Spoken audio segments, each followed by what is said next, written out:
This recording is by Inner Thoughts Audio Library.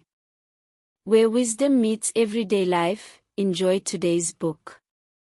The Four Agreements. A Toltec Wisdom Book. A Practical Guide to Personal Freedom. By Don Miguel Ruiz. Amber Allen Publishing. San Rafael, California. To the circle of fire, those who have gone before, those who are present, and those who have yet to come. The Toltec.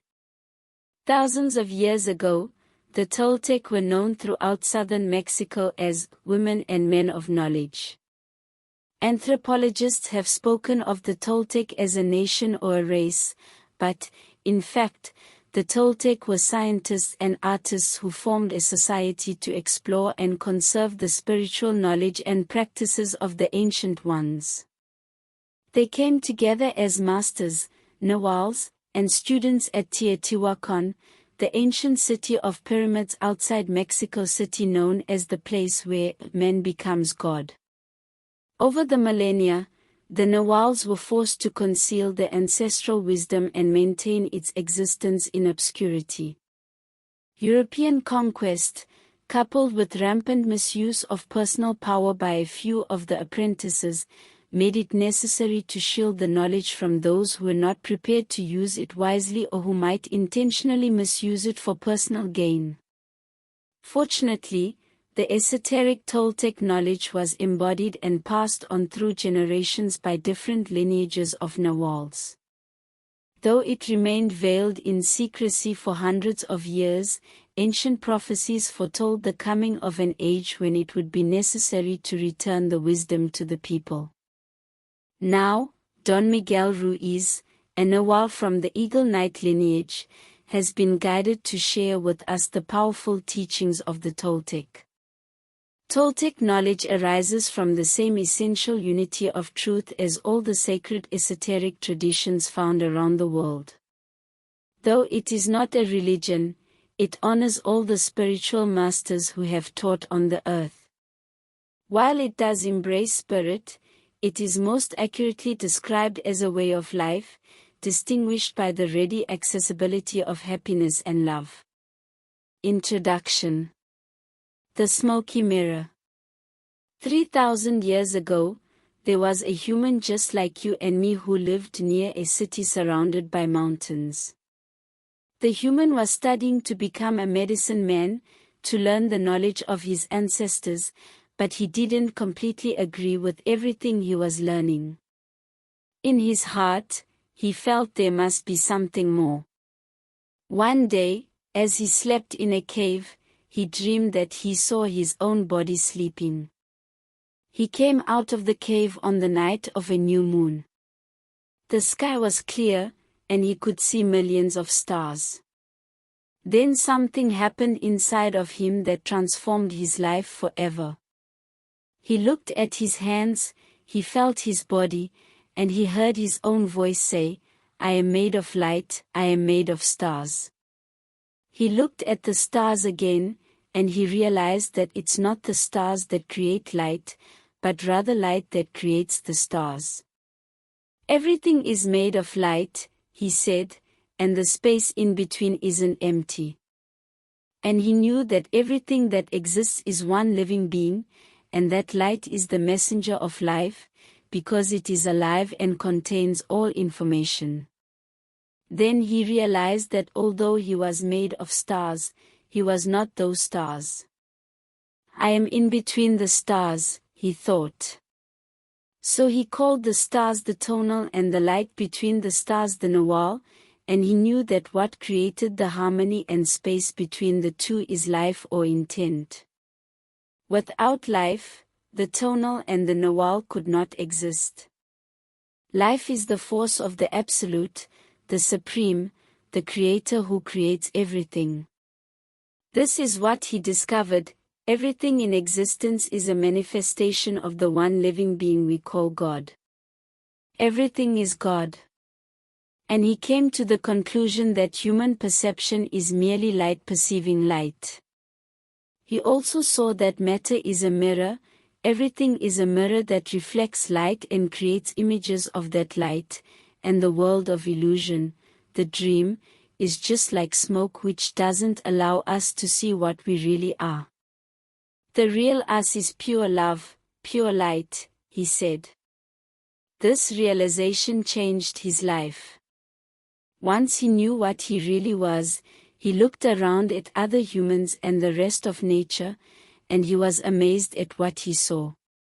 He saw himself in everything, in every human, in every animal, in every tree, in the water, in the rain, in the clouds, in the earth. And he saw that life mixed the tonal and the novel in different ways to create billions of manifestations of life. In those few moments he comprehended everything. He was very excited, and his heart was filled with peace. He could hardly wait to tell his people what he had discovered.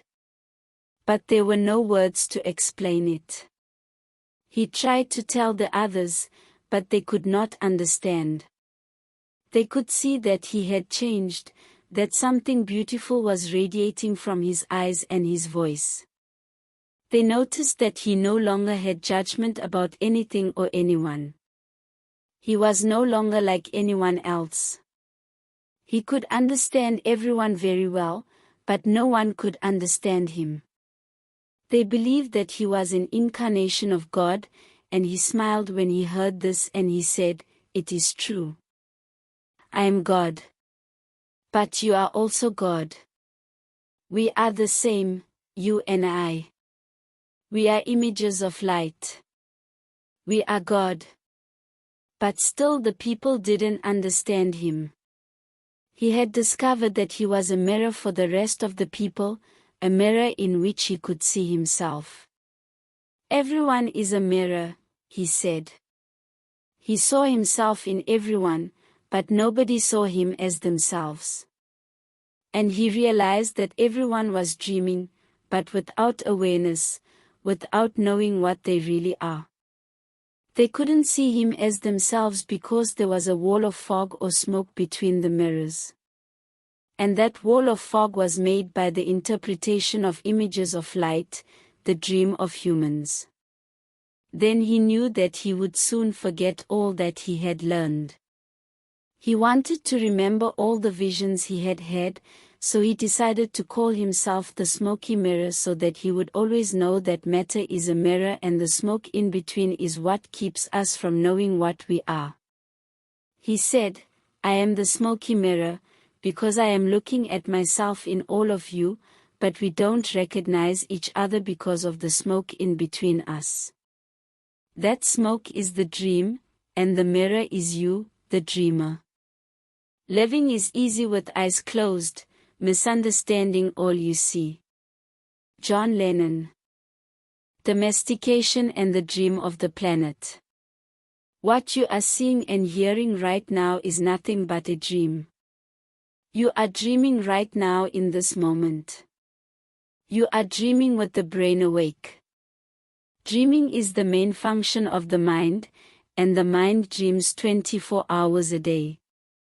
It dreams when the brain is awake, and it also dreams when the brain is asleep. The difference is that when the brain is awake, there is a material frame that makes us perceive things in a linear way. When we go to sleep we do not have the frame, and the dream has the tendency to change constantly. Humans are dreaming all the time. Before we were born, the humans before us created a big outside dream that we will call society's dream or the dream of the planet. The dream of the planet is the collective dream of billions of smaller, personal dreams, which together create a dream of a family, a dream of a community, a dream of a city, a dream of a country, and finally a dream of the whole humanity. The dream of the planet includes all of society's rules, its beliefs, its laws, its religions, its different cultures and ways to be, its governments, schools, social events, and holidays. We are born with the capacity to learn how to dream, and the humans who live before us teach us how to dream the way society dreams. The outside dream has so many rules that when a new human is born, we hook the child's attention and introduce these rules into his or her mind. The outside dream uses mom and dad, the schools, and religion to teach us how to dream. Attention is the ability we have to discriminate and to focus only on that which we want to perceive. We can perceive millions of things simultaneously, but using our attention, we can hold whatever we want to perceive in the foreground of our mind. The adults around us hooked our attention and put information into our minds through repetition. That is the way we learned everything we know. By using our attention, we learned a whole reality, a whole dream. We learned how to behave in society, what to believe and what not to believe, what is acceptable and what is not acceptable, what is good and what is bad, what is beautiful and what is ugly, what is right and what is wrong. It was all there already, all that knowledge, all those rules and concepts about how to behave in the world. When you were in school, you sat in a little chair and put your attention on what the teacher was teaching you. When you went to church, you put your attention on what the priest or minister was telling you. It is the same dynamic with mom and dad, brothers and sisters. They were all trying to hook your attention. We also learn to hook the attention of other humans, and we develop a need for attention which can become very competitive. Children compete for the attention of their parents, their teachers, their friends. Look at me. Look at what I'm doing. Hey, I'm here. The need for attention becomes very strong and continues into adulthood. The outside dream hooks our attention and teaches us what to believe, beginning with the language that we speak. Language is the code for understanding and communication between humans. Every letter, every word in each language is an agreement. We call this a page in a book. The word page is an agreement that we understand. Once we understand the code, our attention is hooked and the energy is transferred from one person to another. It was not your choice to speak English. You didn't choose your religion or your moral values, they were already there before you were born. We never had the opportunity to choose what to believe or what not to believe. We never chose even the smallest of these agreements. We didn't even choose our own name. As children, we didn't have the opportunity to choose our beliefs, but we agreed with the information that was passed to us from the dream of the planet via other humans. The only way to store information is by agreement. The outside dream may hook our attention, but if we don't agree, we don't store that information. As soon as we agree, we believe it, and this is called faith. To have faith is to believe unconditionally. That's how we learn as children. Children believe everything adults say. We agree with them, and our faith is so strong that the belief system controls our whole dream of life. We didn't choose these beliefs, and we may have rebelled against them, but we were not strong enough to win the rebellion. The result is surrender to the beliefs with our agreement. I call this process the domestication of humans. And through this domestication we learn how to live and how to dream. In human domestication, the information from the outside dream is conveyed to the inside dream, creating our whole belief system. First, the child is taught the names of things: mom, dad, milk, bottle. Day by day, at home, at school, at church, and from television, we are told how to live, what kind of behavior is acceptable. The outside dream teaches us how to be a human. We have a whole concept of what a woman is and what a man is. And we also learn to judge. We judge ourselves, judge other people, judge the neighbors. Children are domesticated the same way that we domesticate a dog, a cat, or any other animal.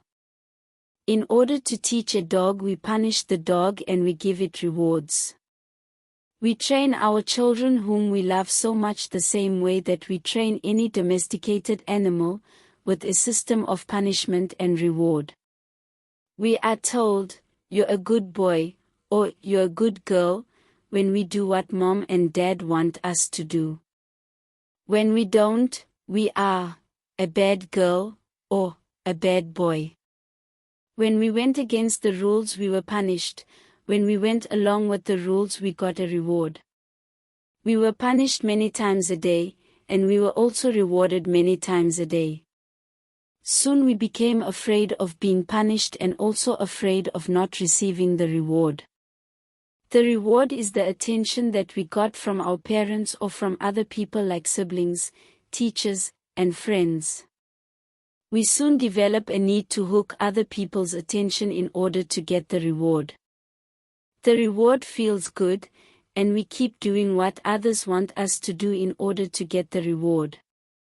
With that fear of being punished and that fear of not getting the reward, we start pretending to be what we are not, just to please others, just to be good enough for someone else.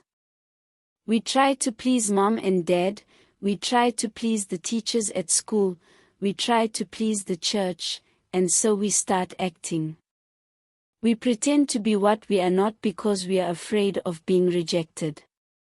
The fear of being rejected becomes the fear of not being good enough. Eventually we become someone that we are not. We become a copy of mama's beliefs, daddy's beliefs, society's beliefs, and religion's beliefs. All our normal tendencies are lost in the process of domestication. And when we are old enough for our mind to understand, we learn the word no. The adults say, "Don't do this and don't do that." We rebel and say, "No." We rebel because we are defending our freedom. We want to be ourselves, but we are very little, and the adults are big and strong. After a certain time we are afraid because we know that every time we do something wrong we are going to be punished. The domestication is so strong that at a certain point in our lives we no longer need anyone to domesticate us. We don't need mom or dad, the school or the church to domesticate us. We are so well trained that we are our own domesticator. We are an auto-domesticated animal. We can now domesticate ourselves according to the same belief system we were given, and using the same system of punishment and reward. We punish ourselves when we don't follow the rules according to our belief system. We reward ourselves when we are the good boy or good girl. The belief system is like a book of law that rules our mind. Without question, whatever is in that book of law is our truth. We base all of our judgments according to the book of law, even if these judgments go against our own inner nature. Even moral laws like the 10 Commandments are programmed into our mind in the process of domestication. One by one, all these agreements go into the book of law, and these agreements rule our dream. There is something in our minds that judges everybody and everything, including the weather, the dog, the cat, everything. The inner judge uses what is in our book of law to judge everything we do and don't do, everything we think and don't think, and everything we feel and don't feel. Everything lives under the tyranny of this judge. Every time we do something that goes against the book of law, the judge says we are guilty, we need to be punished, we should be ashamed. This happens many times a day, day after day, for all the years of our lives. There is another part of us that receives the judgments, and this part is called the victim. The victim carries the blame, the guilt, and the shame. It is the part of us that says, "Poor me, I'm not good enough, I'm not intelligent enough, I'm not attractive enough, I'm not worthy of love, poor me." The big judge agrees and says, "Yes, you are not good enough." And this is all based on a belief system that we never chose to believe. These beliefs are so strong that even years later, when we are exposed to new concepts and try to make our own decisions, we find that these beliefs still control our lives. Whatever goes against the book of law will make you feel a funny sensation in your solar plexus, and it's called fear. Breaking the rules in the book of law opens your emotional wounds, and your reaction is to create emotional poison.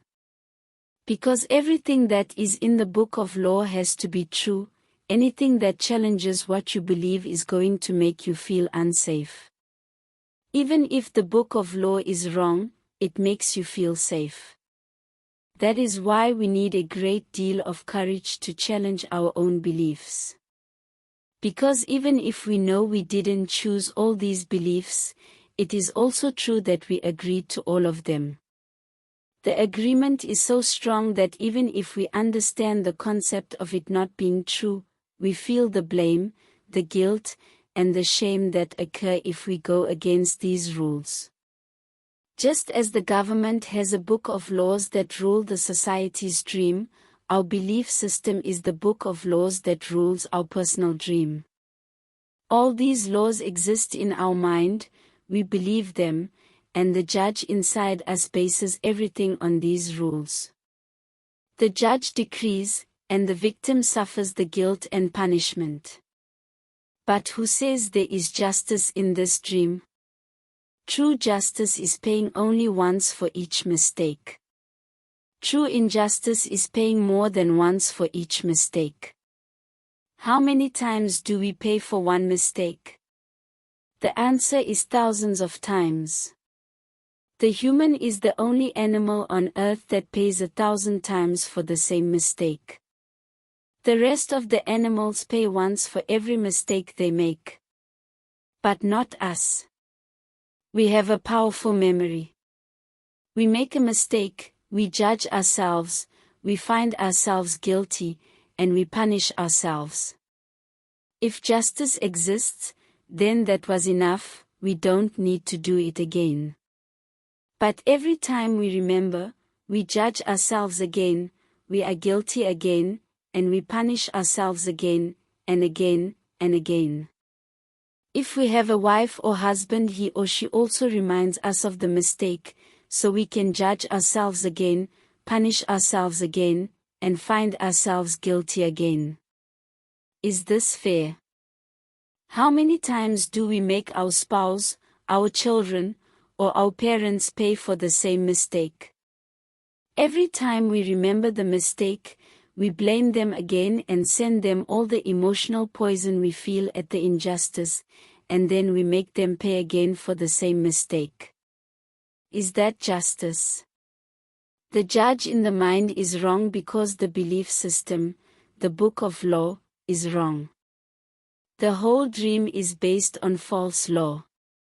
95% of the beliefs we have stored in our minds are nothing but lies, and we suffer because we believe all these lies. In the dream of the planet, it is normal for humans to suffer, to live in fear, and to create emotional dramas. The outside dream is not a pleasant dream, it is a dream of violence, a dream of fear, a dream of war, a dream of injustice. The personal dream of humans will vary, but globally it is mostly a nightmare. If we look at human society, we see a place so difficult to live in because it is ruled by fear. Throughout the world we see human suffering, anger, revenge, addictions, violence in the street, and tremendous injustice. It may exist at different levels in different countries around the world, but fear is controlling the outside dream. If we compare the dream of human society with the description of hell that religions all around the world have promulgated, we find they're exactly the same. Religions say that hell is a place of punishment, a place of fear, pain, and suffering, a place where the fire burns you. Fire is generated by emotions that come from fear. Whenever we feel the emotions of anger, jealousy, envy, or hate, we experience a fire burning within us. We are living in a dream of hell. If you consider hell as a state of mind, then hell is all around us. Others may warn us that if we don't do what they say we should do, we will go to hell. Bad news. We are already in hell, including the people who tell us that. No human can condemn another to hell because we are already there. Others can put us into a deeper hell, true. But only if we allow this to happen. Every human has his or her own personal dream, and just like the society dream, it is often ruled by fear. We learn to dream hell in our own life, in our personal dream. The same fears manifest in different ways for each person, of course, but we experience anger, jealousy, hate, envy, and other negative emotions. Our personal dream can also become an ongoing nightmare where we suffer and live in a state of fear. But we don't need to dream a nightmare. It is possible to enjoy a pleasant dream. All of humanity is searching for truth, justice, and beauty. We are on an eternal search for the truth because we only believe in the lies we have stored in our mind. We are searching for justice because in the belief system we have, there is no justice. We search for beauty because it doesn't matter how beautiful a person is, we don't believe that person has beauty. We keep searching and searching, when everything is already within us. There is no truth to find. Wherever we turn our heads, all we see is the truth, but with the agreements and beliefs we have stored in our mind, we have no eyes for this truth. We don't see the truth because we are blind. What blinds us are all those false beliefs we have in our mind. We have the need to be right and to make others wrong. We trust what we believe, and our beliefs set us up for suffering.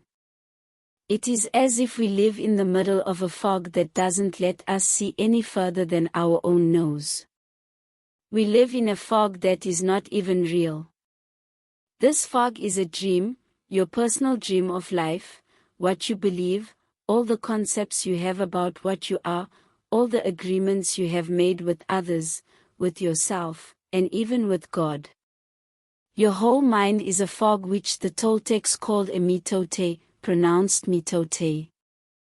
Your mind is a dream where 1,000 people talk at the same time, and nobody understands each other. This is the condition of the human mind, a big mitote, and with that big mitote you cannot see what you really are. In India they call the mitote Maya, which means illusion. It is the personality's notion of time. Everything you believe about yourself and the world, all the concepts and programming you have in your mind, are all the mitote. We cannot see who we truly are, we cannot see that we are not free. That is why humans resist life. To be alive is the biggest fear humans have.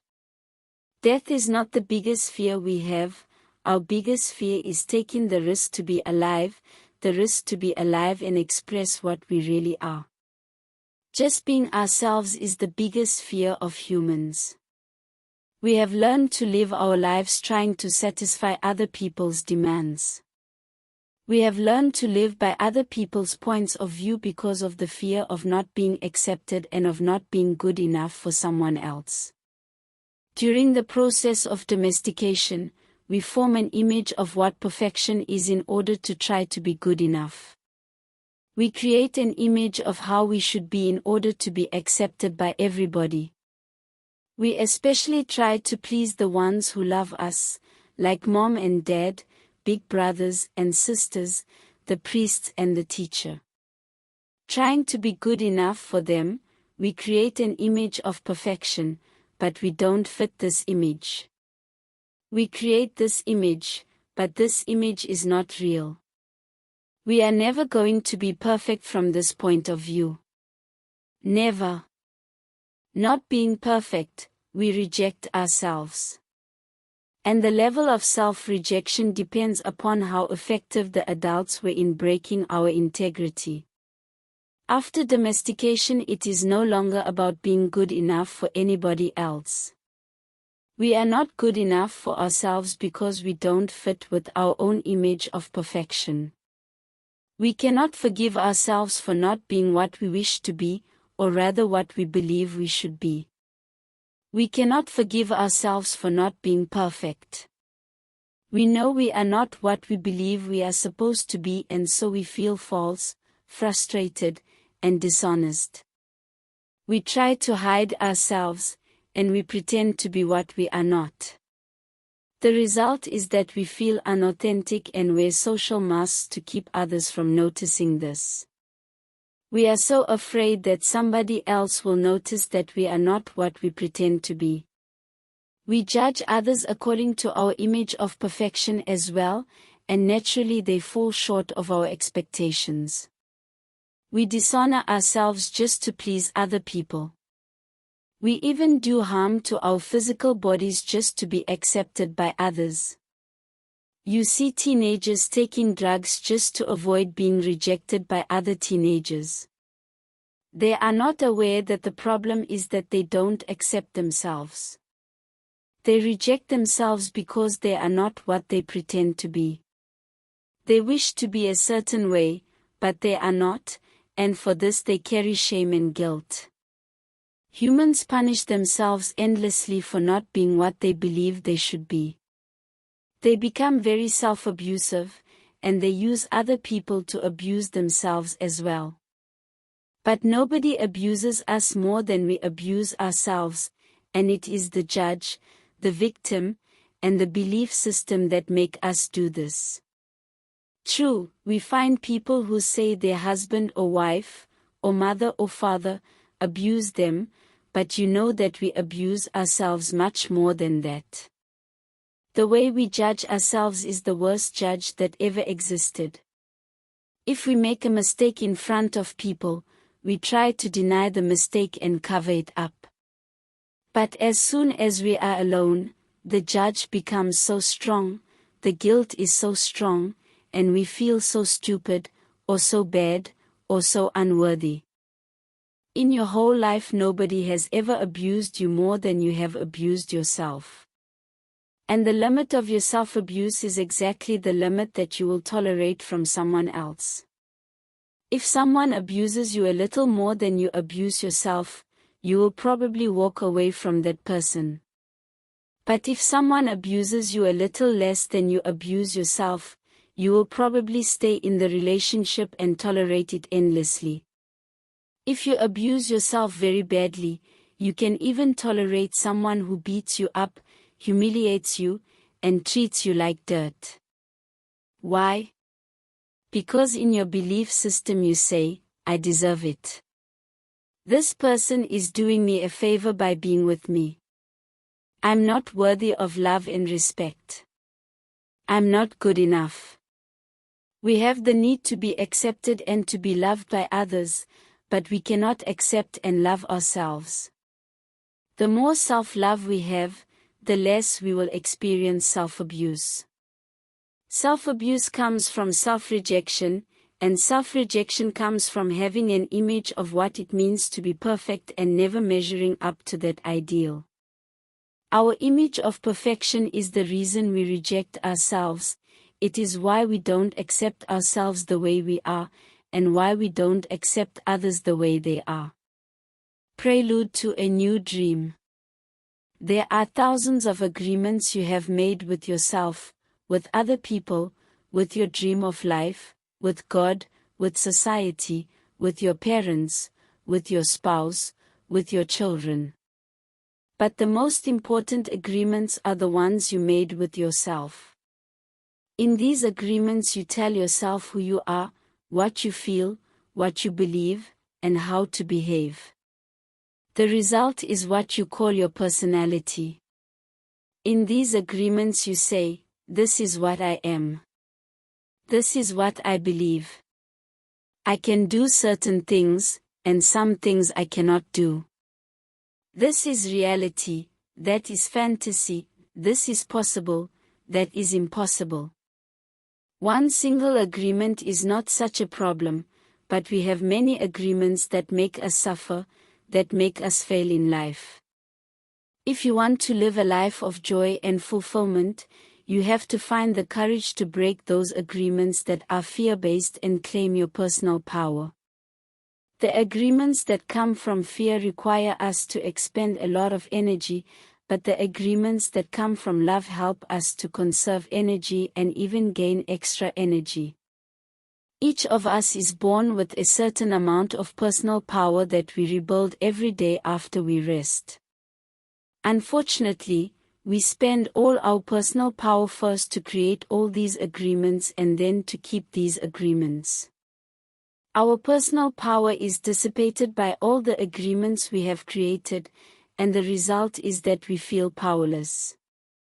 We have just enough power to survive each day, because most of it is used to keep the agreements that trap us in the dream of the planet. How can we change the entire dream of our life when we have no power to change even the smallest agreement? If we can see it is our agreements that rule our own life, and we don't like the dream of our life, we need to change the agreements. When we are finally ready to change our agreements, there are 4 very powerful agreements that will help us to break those agreements that come from fear and deplete our energy. Each time you break an agreement, all the power you used to create it returns to you. If you adopt these 4 new agreements, they will create enough personal power for you to change the entire system of your old agreements. You need a very strong will in order to adopt the 4 agreements, but if you can begin to live your life with these agreements, the transformation in your life will be amazing. You will see the drama of hell disappear right before your very eyes. Instead of living in a dream of hell, you will be creating a new dream, your personal dream of heaven. The first agreement. Be impeccable with your word. The first agreement is the most important one and also the most difficult one to honor. It is so important that with just this first agreement you will be able to transcend to the level of existence I call heaven on earth. The first agreement is to be impeccable with your word. It sounds very simple, but is very, very powerful. Why your word? Your word is the power that you have to create. Your word is the gift that comes directly from God. The Gospel of John in the Bible, speaking of the creation of the universe, says, "In the beginning was the Word, and the Word was with God, and the Word is God." Through the Word you express your creative power. It is through the Word that you manifest everything. Regardless of what language you speak, your intent manifests through the Word. What you dream, what you feel, and what you really are, will all be manifested through the Word. The Word is not just a sound or a written symbol. The Word is a force, it is the power you have to express and communicate, to think, and thereby to create the events in your life. You can speak. What other animal on the planet can speak? The Word is the most powerful tool you have as a human, it is the tool of magic. But like a sword with 2 edges, your word can create the most beautiful dream, or your word can destroy everything around you. One edge is the misuse of the word, which creates a living hell. The other edge is the impeccability of the word, which will only create beauty, love, and heaven on earth. Depending upon how it is used, the word can set you free, or it can enslave you even more than you know. All the magic you possess is based on your word. Your word is pure magic, and misuse of your word is black magic. The word is so powerful that one word can change a life or destroy the lives of millions of people. Some years ago, one man in Germany, by the use of the word, manipulated a whole country of the most intelligent people. He led them into a world war with just the power of his word.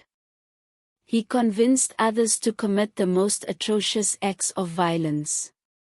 He activated people's fear with the word, and like a big explosion, there was killing and war all around the world. All over the world, humans destroyed other humans because they were afraid of each other. Hitler's word, based on fear-generated beliefs and agreements, will be remembered for centuries. The human mind is like a fertile ground where seeds are continually being planted. The seeds are opinions, ideas, and concepts. You plant a seed, a thought, and it grows. The word is like a seed, and the human mind is so fertile. The only problem is that too often it is fertile for the seeds of fear. Every human mind is fertile, but only for those kinds of seeds it is prepared for. What is important is to see which kind of seeds our mind is fertile for, and to prepare it to receive the seeds of love. Take the example of Hitler. He sent out all those seeds of fear, and they grew very strong and beautifully achieved massive destruction. Seeing the awesome power of the word, we must understand what power comes out of our mouths. One fear or doubt planted in our mind can create an endless drama of events. One word is like a spell, and humans use the word like black magicians, thoughtlessly putting spells on each other. Every human is a magician, and we can either put a spell on someone with our word or we can release someone from a spell. We cast spells all the time with our opinions. An example, I see a friend and give him an opinion that just popped into my mind. I say, I see that kind of color in your face in people who are going to get cancer. If he listens to the word, and if he agrees, he will have cancer in less than 1 year. That is the power of the word. During our domestication, our parents and siblings gave their opinions about us without even thinking. We believed these opinions and we lived in fear over these opinions, like not being good at swimming, or sports, or writing. Someone gives an opinion and says, "Look, this girl is ugly." The girl listens, believes she is ugly, and grows up with the idea that she is ugly. It doesn't matter how beautiful she is, as long as she has that agreement, she will believe that she is ugly. That is the spell she is under. By hooking our attention, the word can enter our mind and change a whole belief for better or for worse. Another example, you may believe you are stupid, and you may have believed this for as long as you can remember. This agreement can be very tricky, causing you to do a lot of things just to ensure that you are stupid. You may do something and think to yourself, "I wish I was smart, but I must be stupid or I wouldn't have done that." The mind goes in hundreds of different directions, and we could spend days getting hooked by just that one belief in our own stupidity. Then one day someone hooks your attention and using the word, lets you know that you are not stupid. You believe what the person says and make a new agreement. As a result, you no longer feel or act stupid. A whole spell is broken, just by the power of the word. Conversely, if you believe you are stupid, and someone hooks your attention and says, "Yes, you are really the most stupid person I have ever met, the agreement will be reinforced and become even stronger. Now let us see what the word impeccability means. Impeccability means without sin. Impeccable comes from the Latin peccatus, which means sin. The M in impeccable means without, so impeccable means without sin. Religions talk about sin and sinners, but let's understand what it really means to sin. A sin is anything that you do which goes against yourself. Everything you feel or believe or say that goes against yourself is a sin. You go against yourself when you judge or blame yourself for anything. Being without sin is exactly the opposite. Being impeccable is not going against yourself. When you are impeccable, you take responsibility for your actions, but you do not judge or blame yourself. From this point of view, the whole concept of sin changes from something moral or religious to something common sense. Sin begins with rejection of yourself. Self-rejection is the biggest sin that you commit. In religious terms, self-rejection is a mortal sin, which leads to death. Impeccability, on the other hand, leads to life. Being impeccable with your word is not using the word against yourself. If I see you in the street and I call you stupid, it appears that I'm using the word against you. But really I'm using my word against myself, because you're going to hate me for this, and your hating me is not good for me. Therefore, if I get angry and with my word send all that emotional poison to you, I'm using the word against myself. If I love myself, I will express that love in my interactions with you, and then I am being impeccable with the word, because that action will produce a like reaction. If I love you, then you will love me. If I insult you, you will insult me. If I have gratitude for you, you will have gratitude for me. If I'm selfish with you, you will be selfish with me. If I use the word to put a spell on you, you are going to put a spell on me. Being impeccable with your word is the correct use of your energy. It means to use your energy in the direction of truth and love for yourself. If you make an agreement with yourself to be impeccable with your word, just with that intention, the truth will manifest through you and clean all the emotional poison that exists within you. But making this agreement is difficult because we have learned to do precisely the opposite. We have learned to lie as a habit of our communication with others and more importantly with ourselves. We are not impeccable with the word. The power of the word is completely misused in hell. We use the word to curse, to blame, to find guilt, to destroy. Of course, we also use it in the right way, but not too often. Mostly we use the word to spread our personal poison, to express anger, jealousy, envy, and hate. The word is pure magic, the most powerful gift we have as humans, and we use it against ourselves. We plan revenge. We create chaos with the word. We use the word to create hate between different races, between different people, between families, between nations. We misuse the word so often, and this misuse is how we create and perpetuate the dream of hell. Misuse of the word is how we pull each other down and keep each other in a state of fear and doubt. Because the word is the magic that humans possess and misuse of the word is black magic, we are using black magic all the time without knowing that our word is magic at all. There was a woman, for example, who was intelligent and had a very good heart. She had a daughter whom she adored and loved very much. One night she came home from a very bad day at work, tired, full of emotional tension, and with a terrible headache. She wanted peace and quiet, but her daughter was singing and jumping happily. The daughter was unaware of how her mother was feeling. She was in her own world, in her own dream. She felt so wonderful, and she was jumping and singing louder and louder, expressing her joy and her love.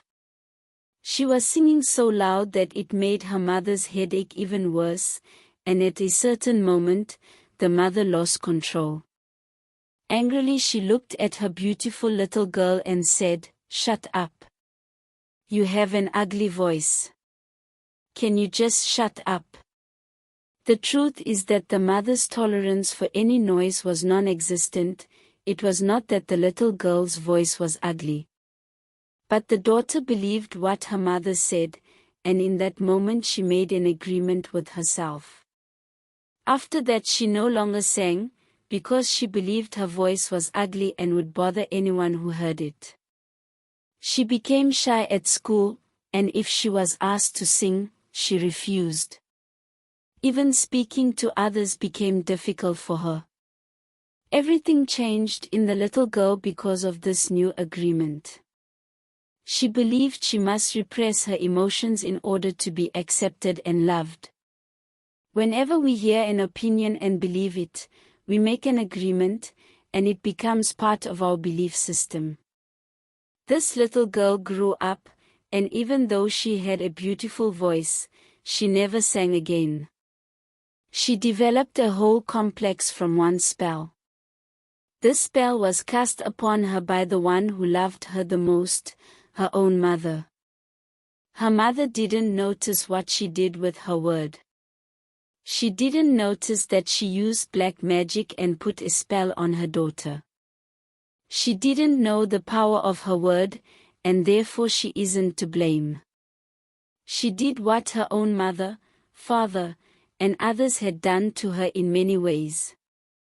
They misused the word. How many times do we do this with our own children? We give them these types of opinions and our children carry that black magic for years and years. People who love us do black magic on us, but they don't know what they do.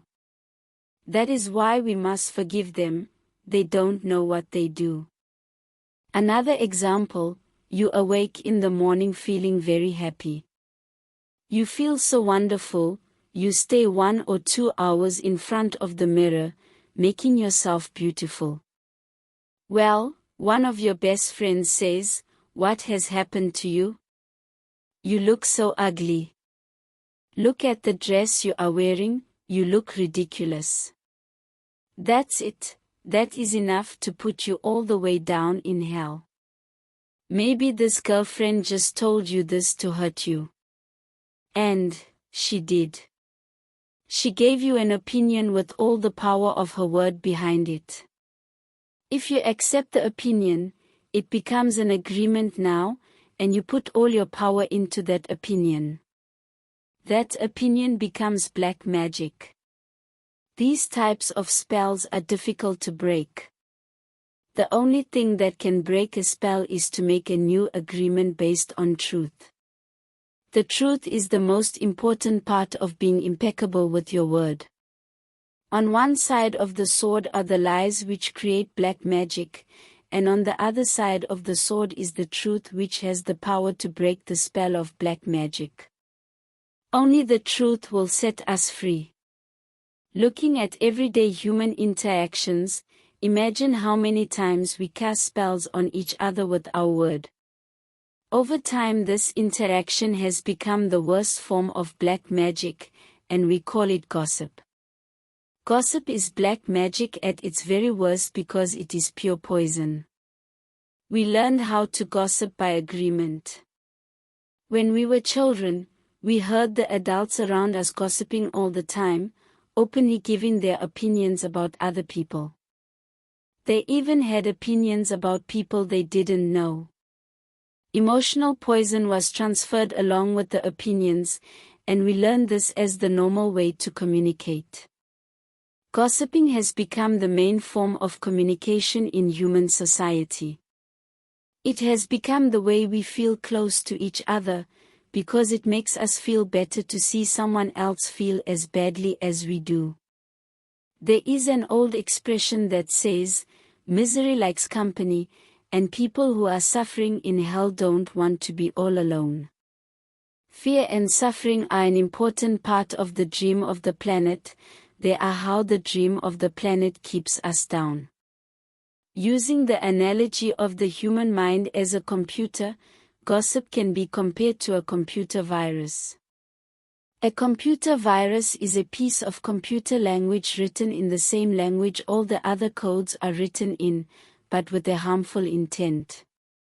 This code is inserted into the program of your computer when you least expect it and most of the time without your awareness. After this code has been introduced, your computer doesn't work quite right, or it doesn't function at all because the codes get so mixed up with so many conflicting messages that it stops producing good results. Human gossip works exactly the same way. For example, you are beginning a new class with a new teacher and you have looked forward to it for a long time. On the first day of class, you run into someone who took the class before, who tells you, "Oh, that instructor was such a pompous jerk. He didn't know what he was talking about, and he was a pervert too, so watch out." You are immediately imprinted with the word and the emotional code the person had when saying this, but what you are not aware of is his or her motivation in telling you.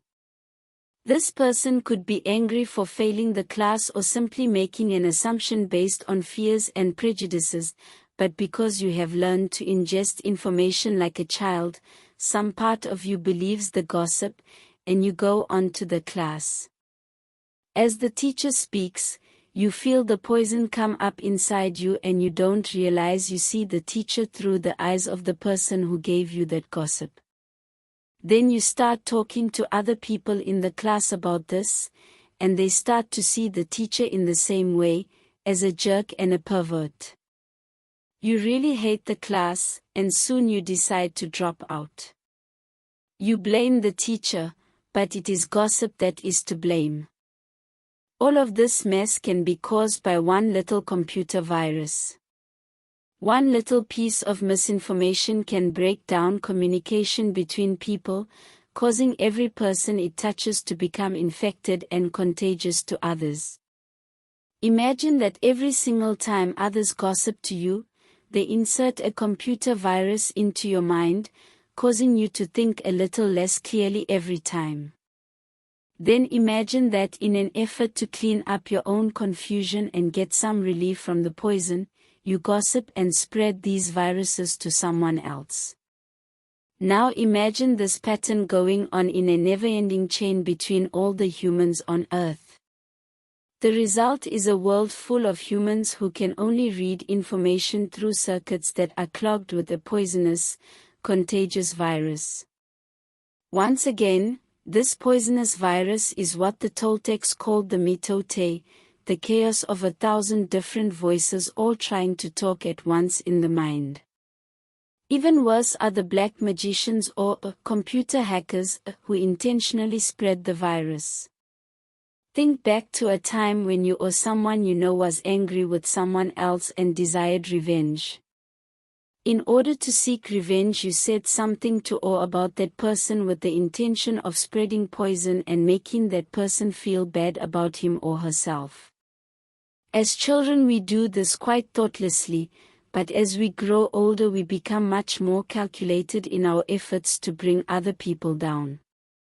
Then we lie to ourselves and say that person received a just punishment for their wrongdoing. When we see the world through a computer virus, it is easy to justify the cruelest behavior. What we don't see is that misuse of our word is putting us deeper into hell. For years we have received the gossip and spells from the words of others, but also from the way we use our word with ourselves. We talk to ourselves constantly and most of the time we say things like, "Oh, I look fat, I look ugly. I'm getting old, I'm losing my hair. I'm stupid, I never understand anything. I will never be good enough, and I'm never going to be perfect. Do you see how we use the word against ourselves? We must begin to understand what the word is and what the word does. If you understand the first agreement, be impeccable with your word, you begin to see all the changes that can happen in your life. Changes first in the way you deal with yourself, and later in the way you deal with other people, especially those you love the most. Consider how many times you have gossiped about the person you love the most to gain the support of others for your point of view. How many times have you hooked other people's attention, and spread poison about your loved one in order to make your opinion right? Your opinion is nothing but your point of view. It is not necessarily true. Your opinion comes from your beliefs, your own ego, and your own dream. We create all this poison and spread it to others just so we can feel right about our own point of view. If we adopt the first agreement, and become impeccable with our word, any emotional poison will eventually be cleaned from our mind and from our communication in our personal relationships, including with our pet dog or cat. Impeccability of the word will also give you immunity from anyone putting a negative spell on you. You will only receive a negative idea if your mind is fertile ground for that idea. When you become impeccable with your word, your mind is no longer fertile ground for words that come from black magic. Instead, it is fertile for the words that come from love. You can measure the impeccability of your word by your level of self-love. How much you love yourself and how you feel about yourself are directly proportionate to the quality and integrity of your word. When you are impeccable with your word, you feel good, you feel happy and at peace. You can transcend the dream of hell just by making the agreement to be impeccable with your word. Right now I am planting that seed in your mind.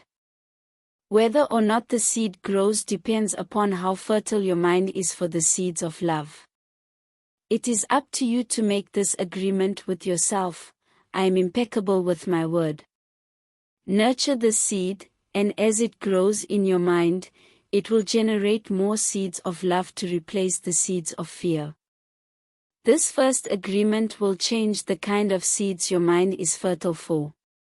Be impeccable with your word.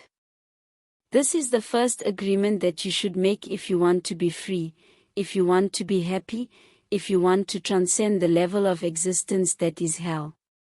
It is very powerful. Use the word in the correct way. Use the word to share your love. Use white magic, beginning with yourself. Tell yourself how wonderful you are, how great you are. Tell yourself how much you love yourself. Use the word to break all those teeny, tiny agreements that make you suffer. It is possible. It is possible because I did it, and I am no better than you. No, we are exactly the same. We have the same kind of brain, the same kind of bodies, we are humans. If I was able to break those agreements and create new agreements, then you can do the same. If I can be impeccable with my word, why not you? Just this one agreement can change your whole life. Impeccability of the word can lead you to personal freedom, to huge success and abundance. It can take away all fear and transform it into joy and love. Just imagine what you can create with impeccability of the word. With the impeccability of the word you can transcend the dream of fear and live a different life. You can live in heaven in the middle of thousands of people living in hell because you are immune to that hell. You can attain the kingdom of heaven from this one agreement. Be impeccable with your word. The second agreement. Don't take anything personally. The next three agreements are really born from the first agreement. The second agreement is don't take anything personally. Whatever happens around you, don't take it personally. Using an earlier example, if I see you on the street and I say, "Hey, you are so stupid," without knowing you, it's not about you, it's about me. If you take it personally, then perhaps you believe you are stupid. Maybe you think to yourself, how does he know? Is he clairvoyant, or can everybody see how stupid I am? You take it personally because you agree with whatever was said. As soon as you agree, the poison goes through you, and you are trapped in the dream of hell. What causes you to be trapped is what we call personal importance. Personal importance, or taking things personally, is the maximum expression of selfishness because we make the assumption that everything is about me. During the period of our education, or our domestication, we learn to take everything personally. We think we are responsible for everything. Me, me, me, always me. Nothing other people do is because of you. It is because of themselves. All people live in their own dream, in their own mind. They are in a completely different world from the one we live in. When we take something personally, we make the assumption that they know what is in our world, and we try to impose our world on their world. Even when a situation seems so personal, even if others insult you directly, it has nothing to do with you. What they say, what they do, and the opinions they give are according to the agreements they have in their own minds. Their point of view comes from all the programming they received during domestication. If someone gives you an opinion and says, "Hey, you look so fat," don't take it personally, because the truth is that this person is dealing with his or her own feelings, beliefs, and opinions. That person tried to send poison to you, and if you take it personally, then you take that poison and it becomes yours. Taking things personally makes you easy prey for these predators, the black magicians. They can hook you easily with one little opinion and feed you whatever poison they want, and because you take it personally, you eat it up. You eat all their emotional garbage, and now it becomes your garbage. But if you do not take it personally, you are immune in the middle of hell. Immunity to poison in the middle of hell is the gift of this agreement. When you take things personally, then you feel offended, and your reaction is to defend your beliefs and create conflicts. You make something big out of something so little, because you have the need to be right and make everybody else wrong. You also try hard to be right by giving them your own opinions. In the same way, whatever you feel and do is just a projection of your own personal dream, a reflection of your own agreements. What you say, what you do, and the opinions you have are according to the agreements you have made, and these opinions have nothing to do with me. It is not important to me what you think about me, and I don't take what you think personally. I don't take it personally when people say, "Miguel, you are the best," and I also don't take it personally when they say, "Miguel, you are the worst."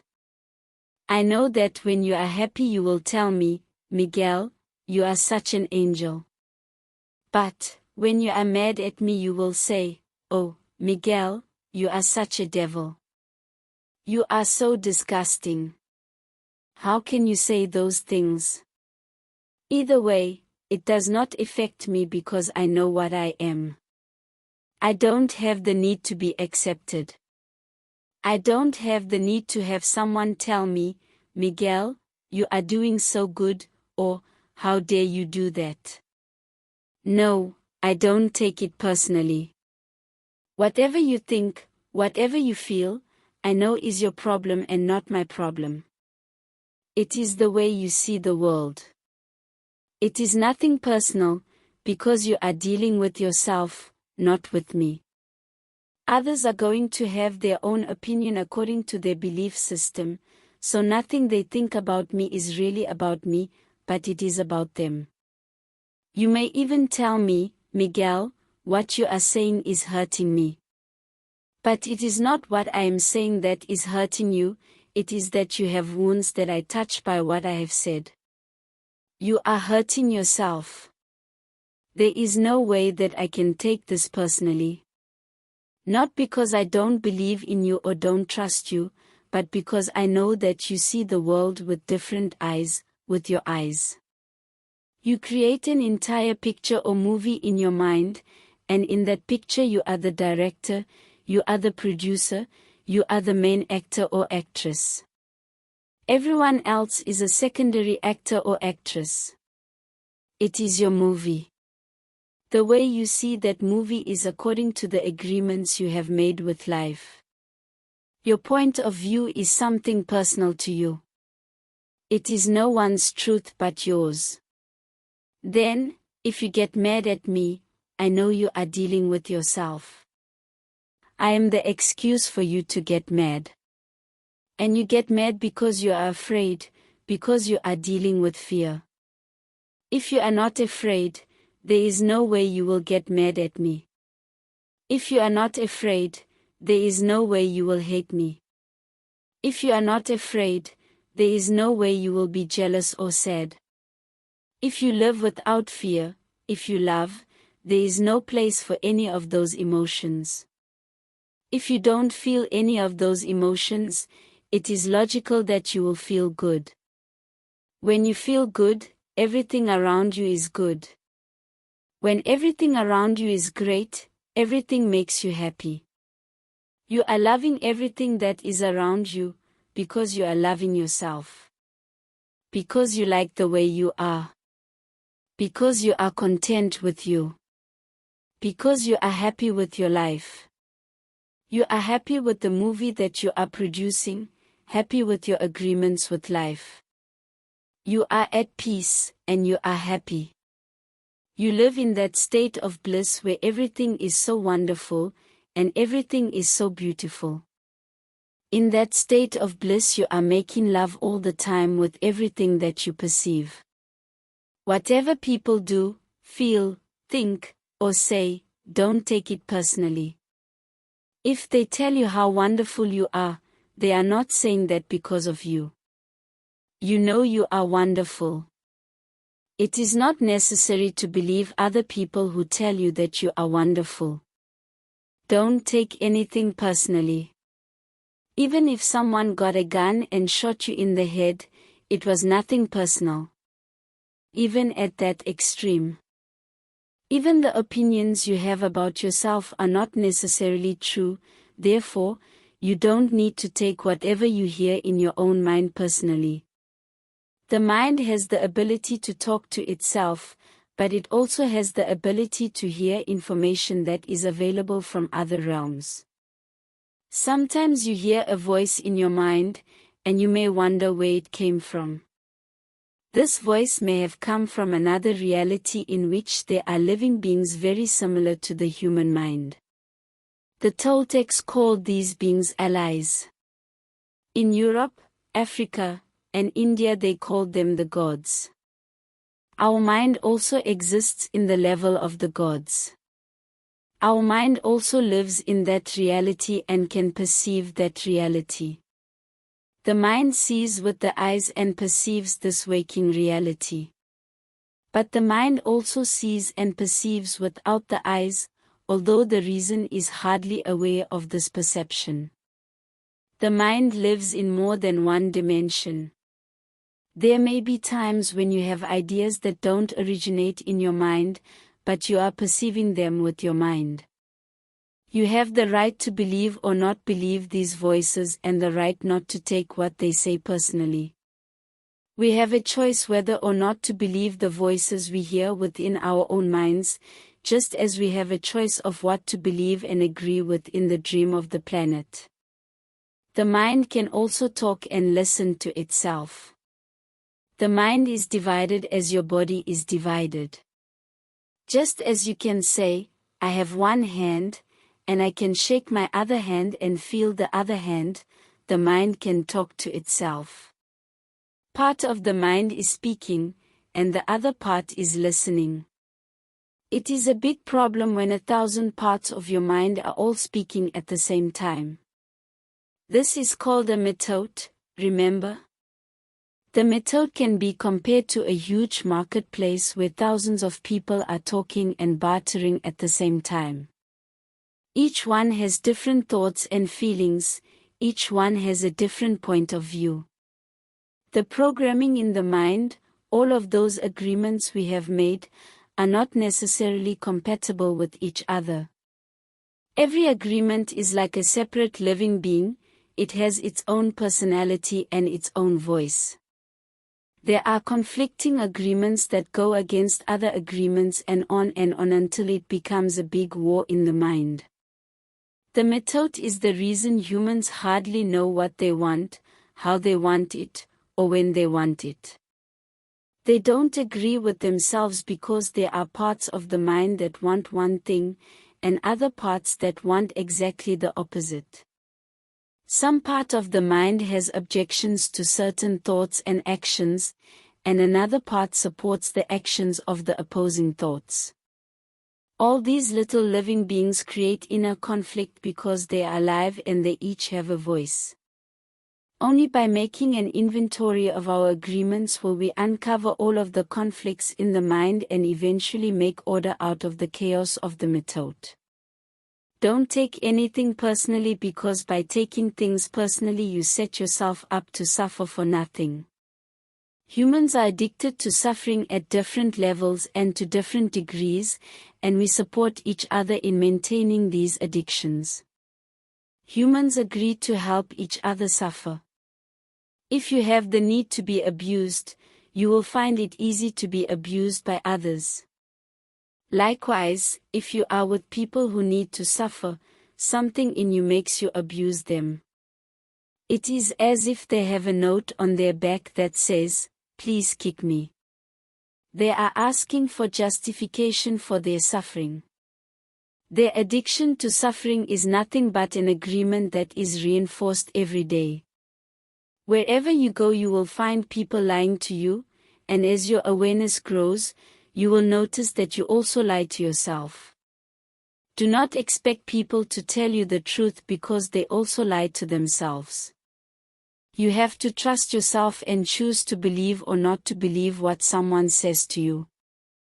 When we really see other people as they are without taking it personally, we can never be hurt by what they say or do. Even if others lie to you, it is okay. They are lying to you because they are afraid. They are afraid you will discover that they are not perfect. It is painful to take that social mask off. If others say one thing, but do another, you are lying to yourself if you don't listen to their actions. But if you are truthful with yourself, you will save yourself a lot of emotional pain. Telling yourself the truth about it may hurt, but you don't need to be attached to the pain. Healing is on the way, and it's just a matter of time before things will be better for you. If someone is not treating you with love and respect, it is a gift if they walk away from you. If that person doesn't walk away, you will surely endure many years of suffering with him or her. Walking away may hurt for a while, but your heart will eventually heal. Then you can choose what you really want. You will find that you don't need to trust others as much as you need to trust yourself to make the right choices. When you make it a strong habit not to take anything personally, you avoid many upsets in your life. Your anger, jealousy, and envy will disappear, and even your sadness will simply disappear if you don't take things personally.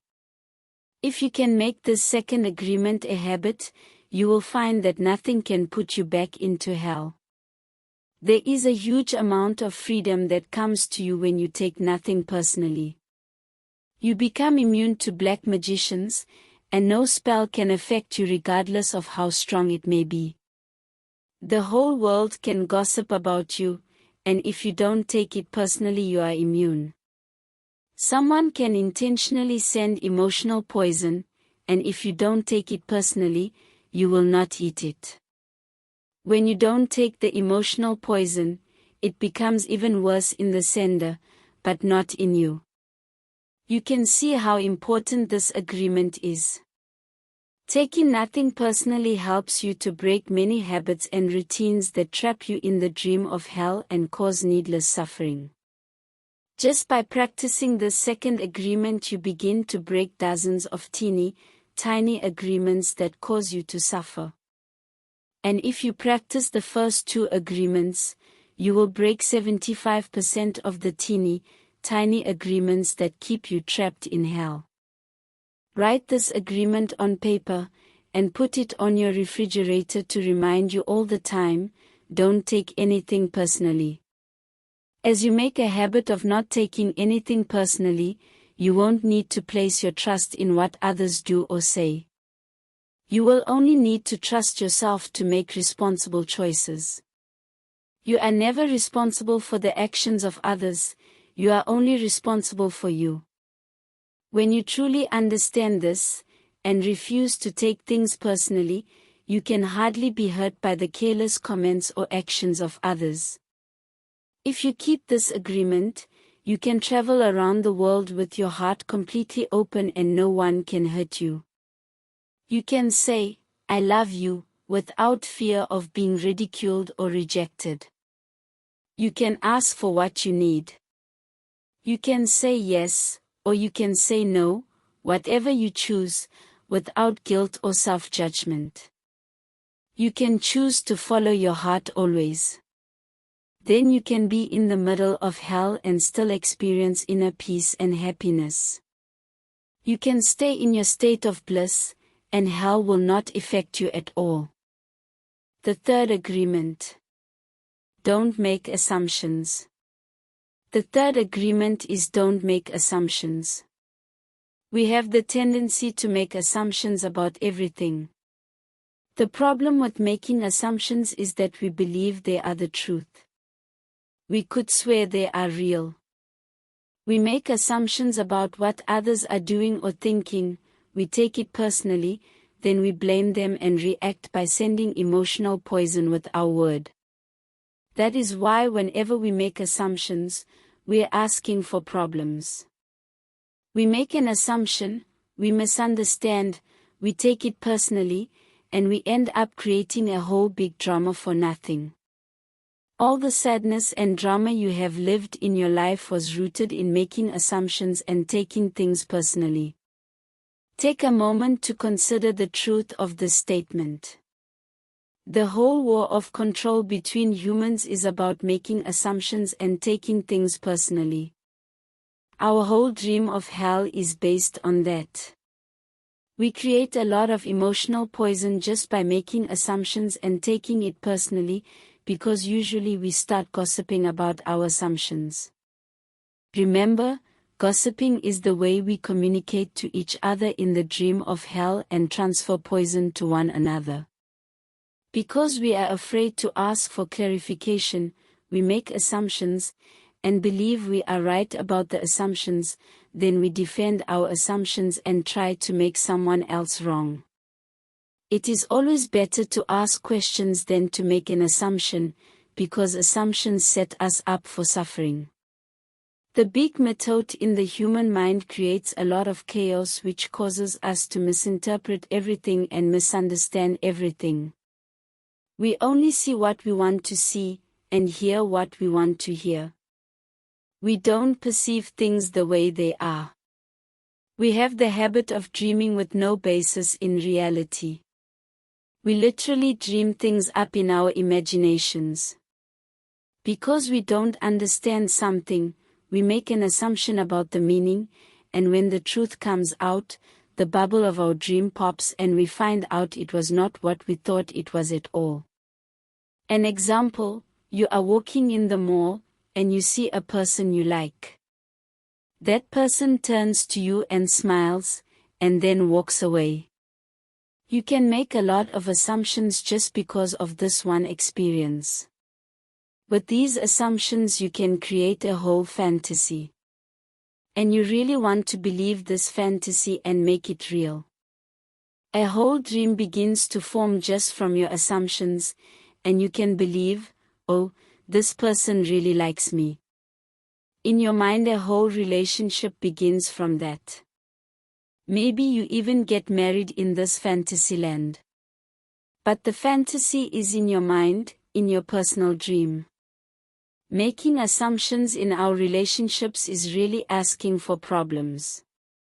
Often we make the assumption that our partners know what we think and that we don't have to say what we want. We assume they are going to do what we want, because they know us so well. If they don't do what we assume they should do, we feel so hurt and say, "You should have known." Another example, you decide to get married, and you make the assumption that your partner sees marriage the same way that you do. Then you live together and you find out this is not true. This creates a lot of conflict, but you still don't try to clarify your feelings about marriage. The husband comes home from work and the wife is mad, and the husband doesn't know why. Maybe it's because the wife made an assumption. Without telling him what she wants, she makes an assumption that he knows her so well, that he knows what she wants, as if he can read her mind. She gets so upset because he fails to meet her expectations. Making assumptions in relationships leads to a lot of fights, a lot of difficulties, a lot of misunderstandings with people we supposedly love. In any kind of relationship, we can make the assumption that others know what we think, and we don't have to say what we want. They are going to do what we want because they know us so well. If they don't do what we want, what we assume they should do, we feel hurt and think, "How could you do that? You should know." Again, we make the assumption that the other person knows what we want. A whole drama is created because we make this assumption and then put more assumptions on top of it. It is very interesting how the human mind works. We have the need to justify everything, to explain and understand everything, in order to feel safe. We have millions of questions that need answers because there are so many things that the reasoning mind cannot explain. It is not important if the answer is correct, just the answer itself makes us feel safe. This is why we make assumptions. If others tell us something, we make assumptions, and if they don't tell us something, we make assumptions to fulfill our need to know and to replace the need to communicate. Even if we hear something and we don't understand, we make assumptions about what it means and then believe the assumptions. We make all sorts of assumptions because we don't have the courage to ask questions. These assumptions are made so fast and unconsciously most of the time because we have agreements to communicate this way. We have agreed that it is not safe to ask questions. We have agreed that if people love us, they should know what we want or how we feel. When we believe something, we assume we are right about it to the point that we will destroy relationships in order to defend our position. We make the assumption that everyone sees life the way we do. We assume that others think the way we think, feel the way we feel, judge the way we judge, and abuse the way we abuse. This is the biggest assumption that humans make. And this is why we have a fear of being ourselves around others. Because we think everyone else will judge us, victimize us, abuse us, and blame us as we do ourselves. So even before others have a chance to reject us, we have already rejected ourselves. That is the way the human mind works. We also make assumptions about ourselves, and this creates a lot of inner conflict. I think I am able to do this. You make this assumption, for instance, then you discover you aren't able to do it. You overestimate or underestimate yourself because you haven't taken the time to ask yourself questions and to answer them. Perhaps you need to gather more facts about a particular situation. Or maybe you need to stop lying to yourself about what you truly want. Often when you go into a relationship with someone you like, you have to justify why you like that person. You only see what you want to see and you deny there are things you don't like about that person. You lie to yourself just to make yourself right.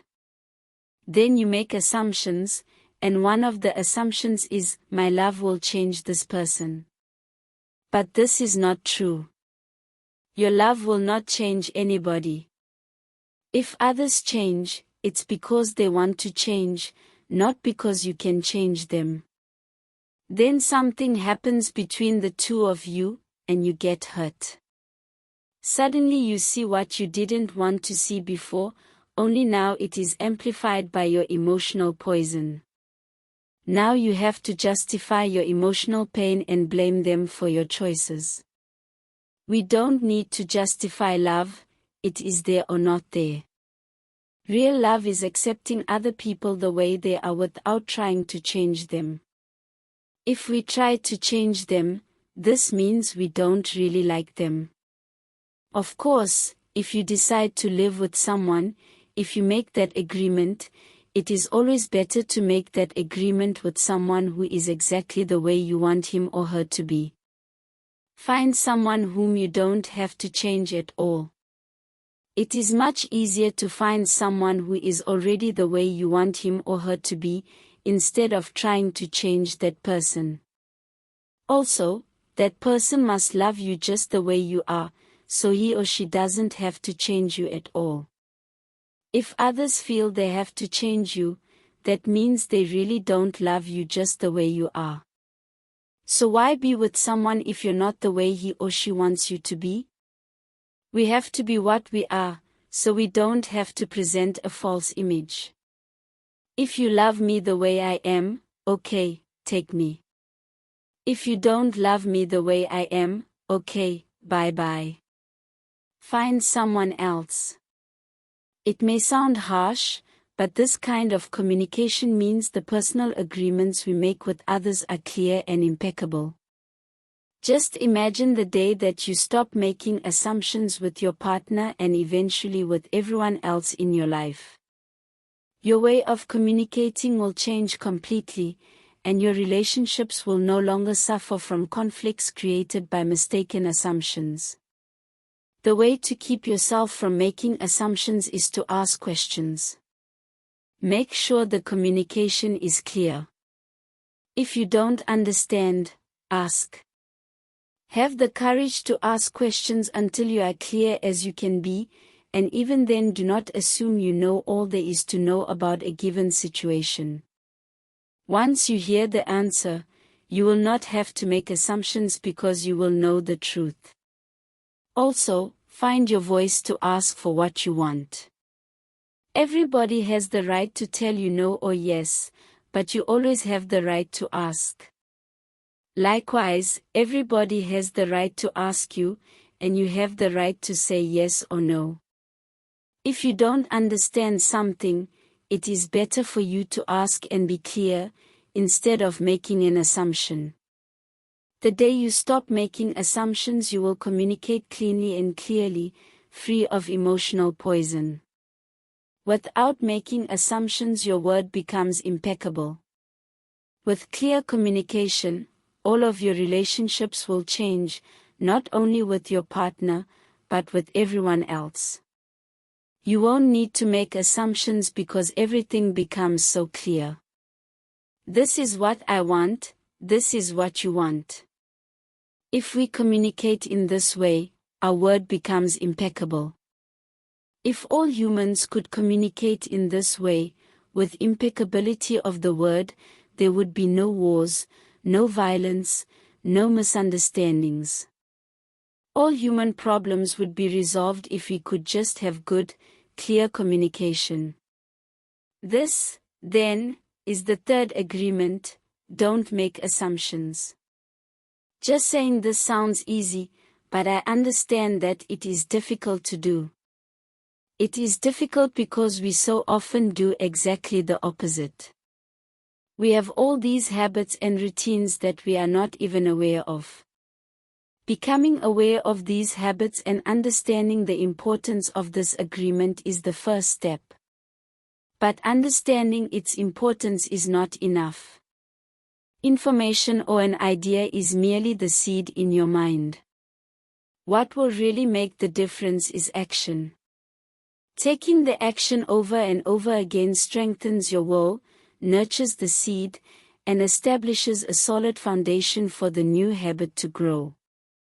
After many repetitions, these new agreements will become second nature, and you will see how the magic of your word transforms you from a black magician into a white magician. A white magician uses the word for creation, giving, sharing, and loving. By making this one agreement a habit, your whole life will be completely transformed. When you transform your whole dream, magic just happens in your life. What you need comes to you easily because Spirit moves freely through you. This is the mastery of intent, the mastery of the Spirit, the mastery of love, the mastery of gratitude, and the mastery of life. This is the goal of the Toltec. This is the path to personal freedom. The fourth agreement. Always do your best. There is just one more agreement, but it's the one that allows the other three to become deeply ingrained habits. The fourth agreement is about the action of the first three: always do your best. Under any circumstance, always do your best, no more and no less. But keep in mind that your best is never going to be the same from one moment to the next. Everything is alive and changing all the time, so your best will sometimes be high quality, and other times it will not be as good. When you wake up refreshed and energized in the morning, your best will be better than when you are tired at night. Your best will be different when you are healthy as opposed to sick, or sober as opposed to drunk. Your best will depend on whether you are feeling wonderful and happy, or upset, angry, or jealous. In your everyday moods, your best can change from one moment to another, from 1 hour to the next, from one day to another. Your best will also change over time. As you build the habit of the 4 new agreements, your best will become better than it used to be. Regardless of the quality, keep doing your best, no more and no less than your best. If you try too hard to do more than your best, you will spend more energy than is needed, and in the end your best will not be enough. When you overdo, you deplete your body and go against yourself, and it will take you longer to accomplish your goal. But if you do less than your best, you subject yourself to frustrations, self-judgment, guilt, and regrets.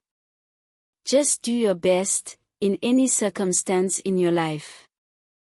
It doesn't matter if you are sick or tired, if you always do your best, there is no way you can judge yourself.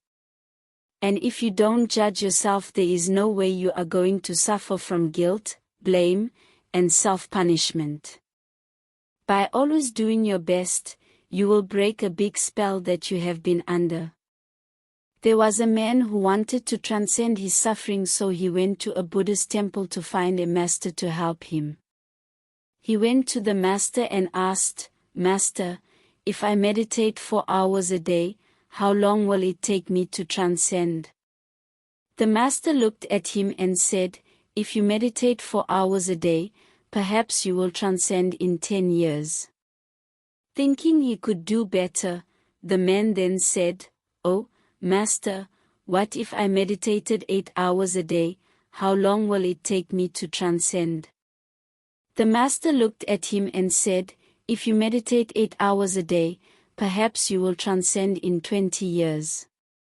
"But why will it take me longer if I meditate more?" the man asked.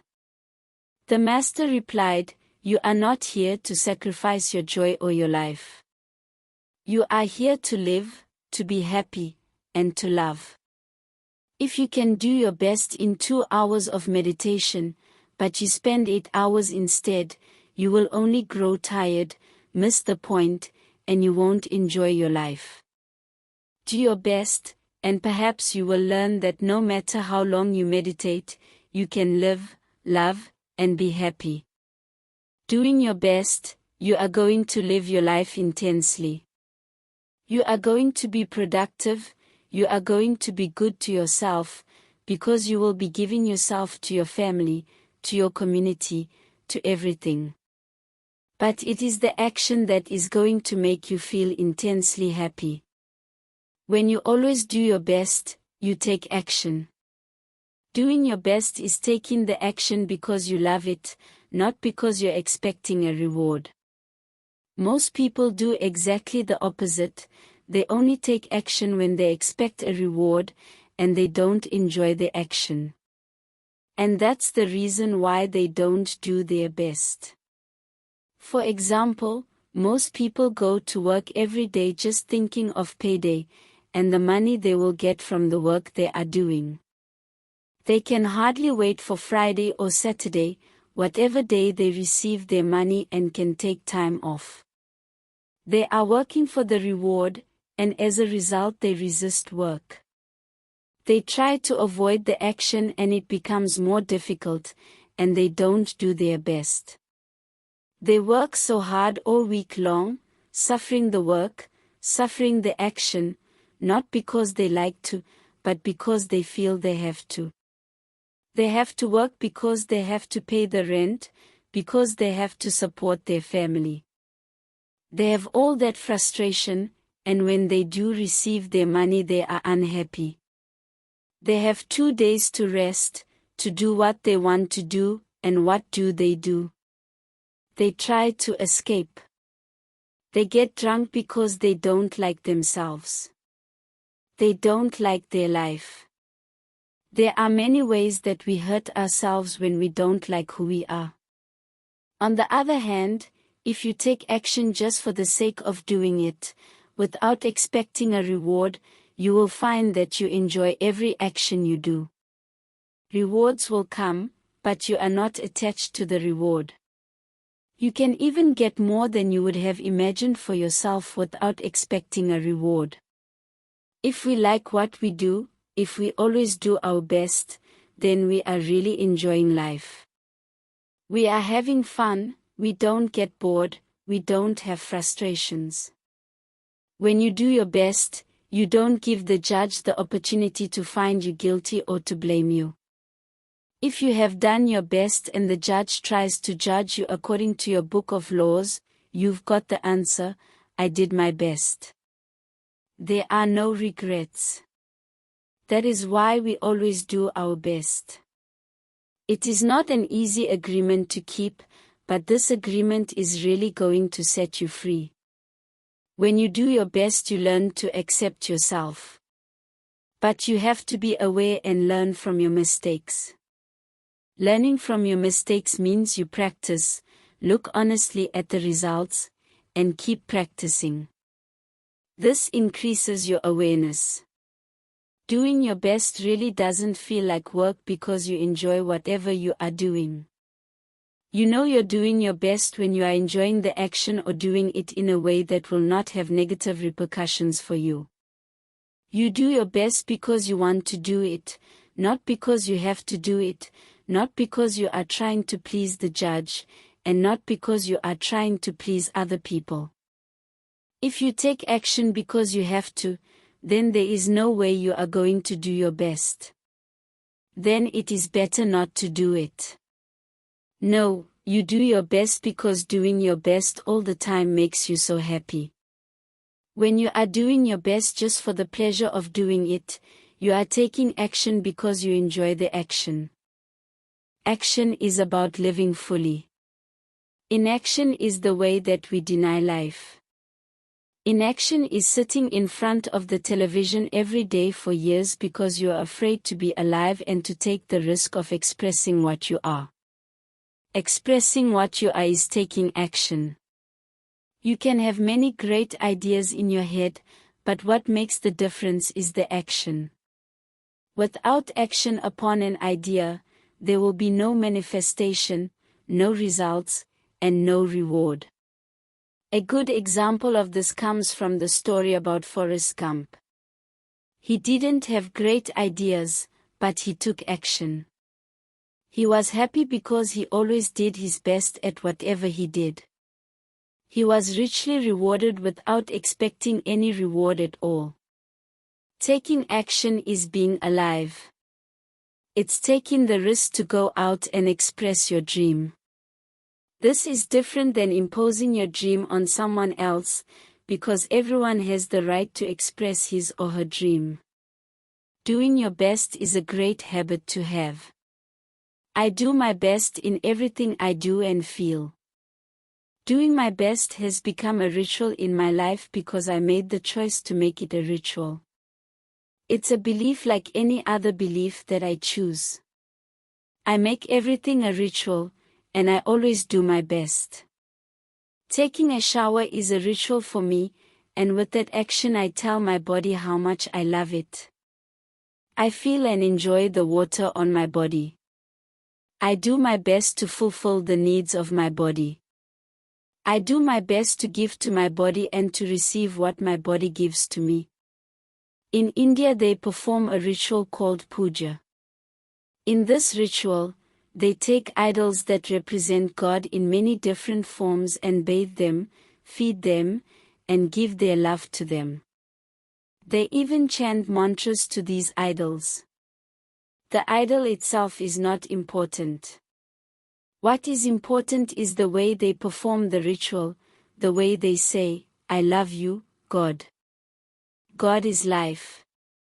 God is life in action.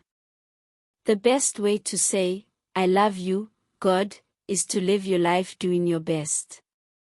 The best way to say, "Thank you, God," is by letting go of the past and living in the present moment, right here and now. Whatever life takes away from you, let it go. When you surrender and let go of the past, you allow yourself to be fully alive in the moment. Letting go of the past means you can enjoy the dream that is happening right now. If you live in a past dream, you don't enjoy what is happening right now because you will always wish it to be different than it is. There is no time to miss anyone or anything because you are alive. Not enjoying what is happening right now is living in the past and being only half alive. This leads to self-pity, suffering, and tears. You were born with the right to be happy. You were born with the right to love, to enjoy and to share your love. You are alive, so take your life and enjoy it. Don't resist life passing through you, because that is God passing through you. Just your existence proves the existence of God. Your existence proves the existence of life and energy. We don't need to know or prove anything. Just to be, to take a risk and enjoy your life, is all that matters. Say no when you want to say no, and yes when you want to say yes. You have the right to be you. You can only be you when you do your best. When you don't do your best, you are denying yourself the right to be you. That's a seed that you should really nurture in your mind. You don't need knowledge or great philosophical concepts. You don't need the acceptance of others. You express your own divinity by being alive and by loving yourself and others. It is an expression of God to say, "Hey, I love you." The first 3 agreements will only work if you do your best. Don't expect that you will always be able to be impeccable with your word.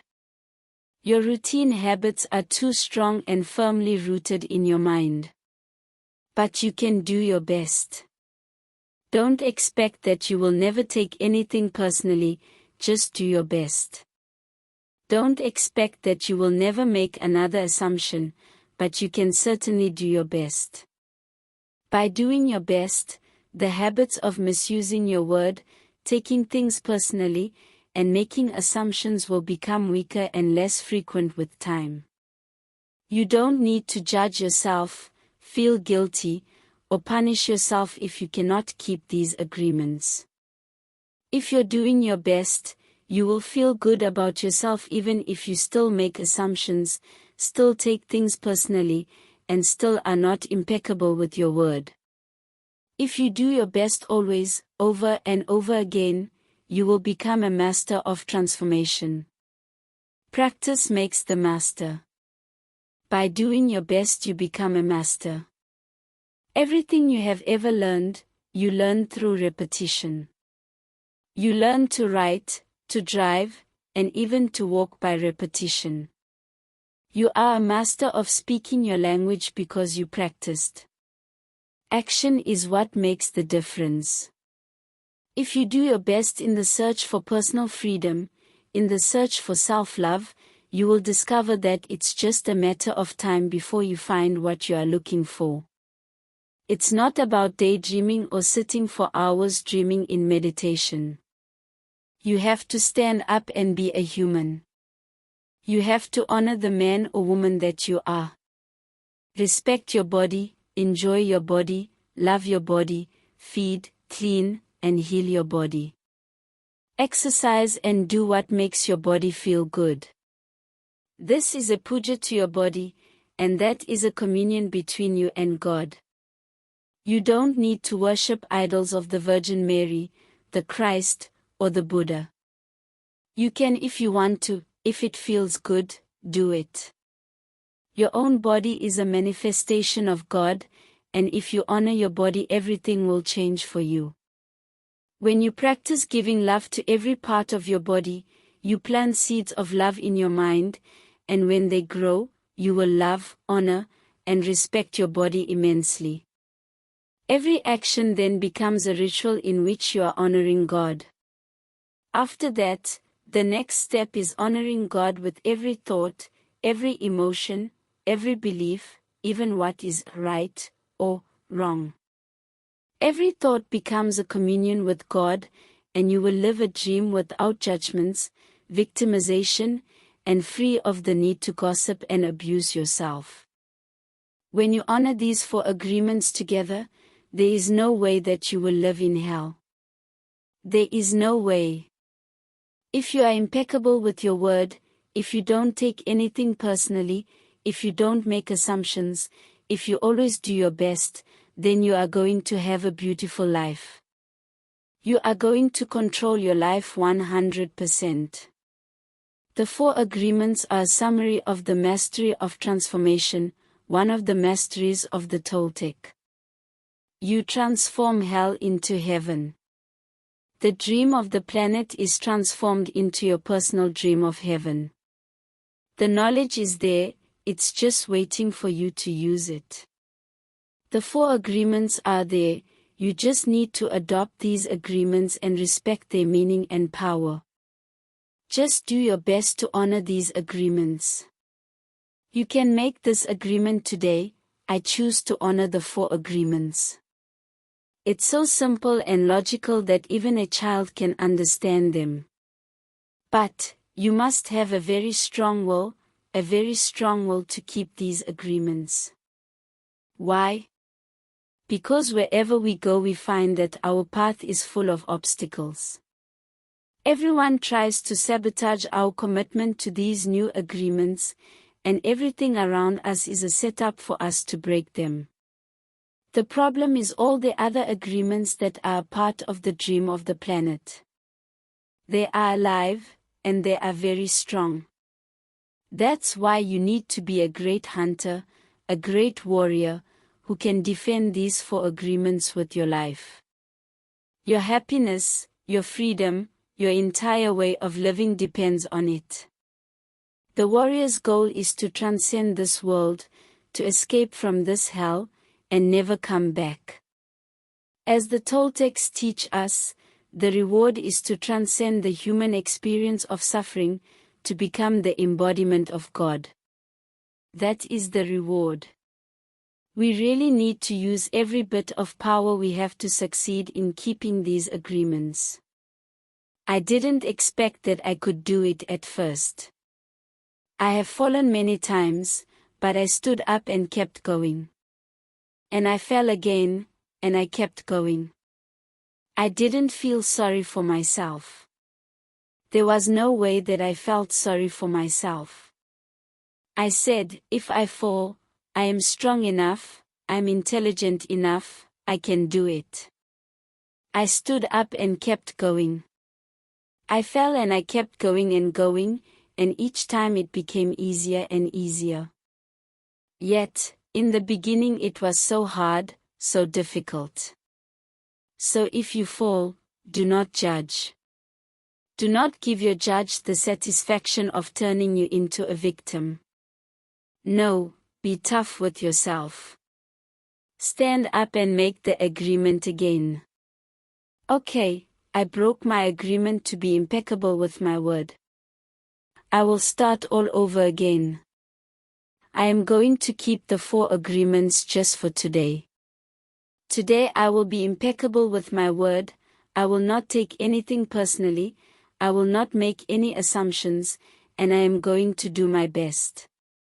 If you break an agreement, begin again tomorrow, and again the next day.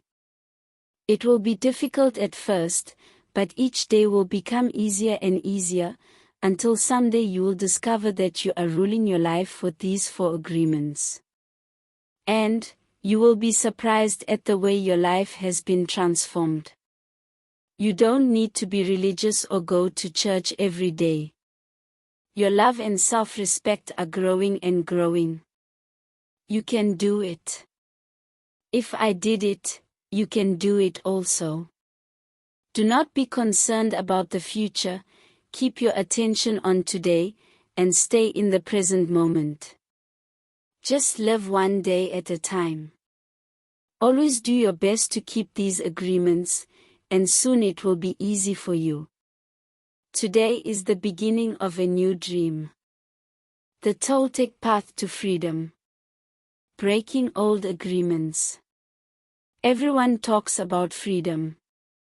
All around the world, different people, different races, different countries are fighting for freedom.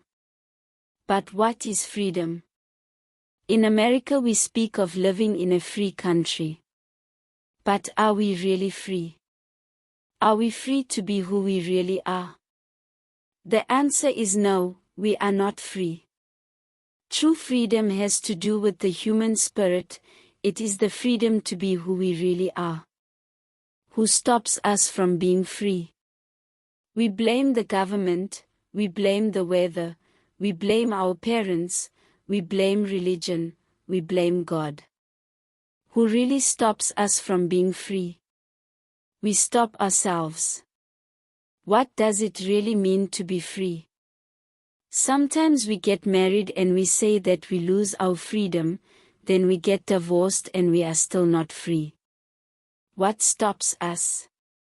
Why can't we be ourselves? We have memories of long ago, when we used to be free and we loved being free, but we have forgotten what freedom really means. If we see a child who is 2 or 3, perhaps 4 years old, we find a free human. Why is this human free?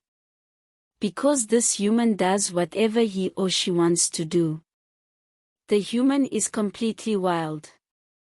Just like a flower, a tree, or an animal that has not been domesticated, wild. And if we observe humans who are 2 years old, we find that most of the time these humans have a big smile on their face and they are having fun. They are exploring the world. They are not afraid to play. They are afraid when they are hurt, when they are hungry, when some of their needs are not met, but they don't worry about the past, don't care about the future, and only live in the present moment. Very young children are not afraid to express what they feel. They are so loving that if they perceive love, they melt into love. They are not afraid to love at all. That is the description of a normal human being. As children we are not afraid of the future or ashamed of the past. Our normal human tendency is to enjoy life, to play, to explore, to be happy, and to love. But, what has happened with the adult human? Why are we so different? Why are we not wild? From the point of view of the victim, we can say that something sad happened to us, and from the point of view of the warrior, we can say that what happened to us is normal.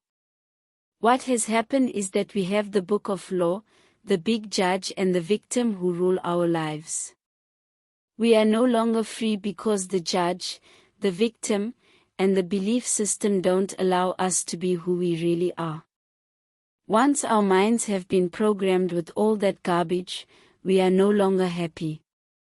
This chain of training from human to human, from generation to generation, is perfectly normal in human society. You don't need to blame your parents for teaching you to be like them. What else could they teach you but what they know? They did the best they could, and if they abused you, it was due to their own domestication, their own fears, their own beliefs. They had no control over the programming they received, so they couldn't have behaved any differently. There is no need to blame your parents or anyone who abused you in your life, including yourself. But it is time to stop the abuse. It is time to free yourself of the tyranny of the judge by changing the foundation of your own agreements. It is time to be free from the role of the victim. The real you is still a little child who never grew up. Sometimes that little child comes out when you are having fun or playing, when you feel happy, when you are painting, or writing poetry, or playing the piano, or expressing yourself in some way. These are the happiest moments of your life, when the real you comes out, when you don't care about the past and you don't worry about the future. You are childlike. But there is something that changes all that. We call them responsibilities. The judge says, wait a second, you are responsible, you have things to do, you have to work, you have to go to school, you have to earn a living. All these responsibilities come to mind. Our face changes and becomes serious again. If you watch children when they are playing adults, you will see their little faces change. Let's pretend I'm a lawyer, and right away their faces change, the adult face takes over. We go to court and that is the face we see, and that is what we are. We are still children, but we have lost our freedom. The freedom we are looking for is the freedom to be ourselves, to express ourselves. But if we look at our lives, we will see that most of the time we do things just to please others, just to be accepted by others, rather than living our lives to please ourselves. That is what has happened to our freedom. And we see in our society and all the societies around the world, that for every 1,000 people, 999 are completely domesticated. The worst part is that most of us are not even aware that we are not free. There is something inside that whispers to us that we are not free, but we do not understand what it is, and why we are not free. The problem with most people is that they live their lives and never discover that the judge and the victim rule their mind, and therefore they don't have a chance to be free. The first step toward personal freedom is awareness. We need to be aware that we are not free in order to be free. We need to be aware of what the problem is in order to solve the problem. Awareness is always the first step because if you are not aware, there is nothing you can change. If you are not aware that your mind is full of wounds and emotional poison, you cannot begin to clean and heal the wounds and you will continue to suffer. There is no reason to suffer. With awareness you can rebel and say, this is enough. You can look for a way to heal and transform your personal dream. The dream of the planet is just a dream. It is not even real. If you go into the dream and start challenging your beliefs, you will find that most of the beliefs that guided you into the wounded mind are not even true. You will find that you suffered all those years of drama for nothing. Why?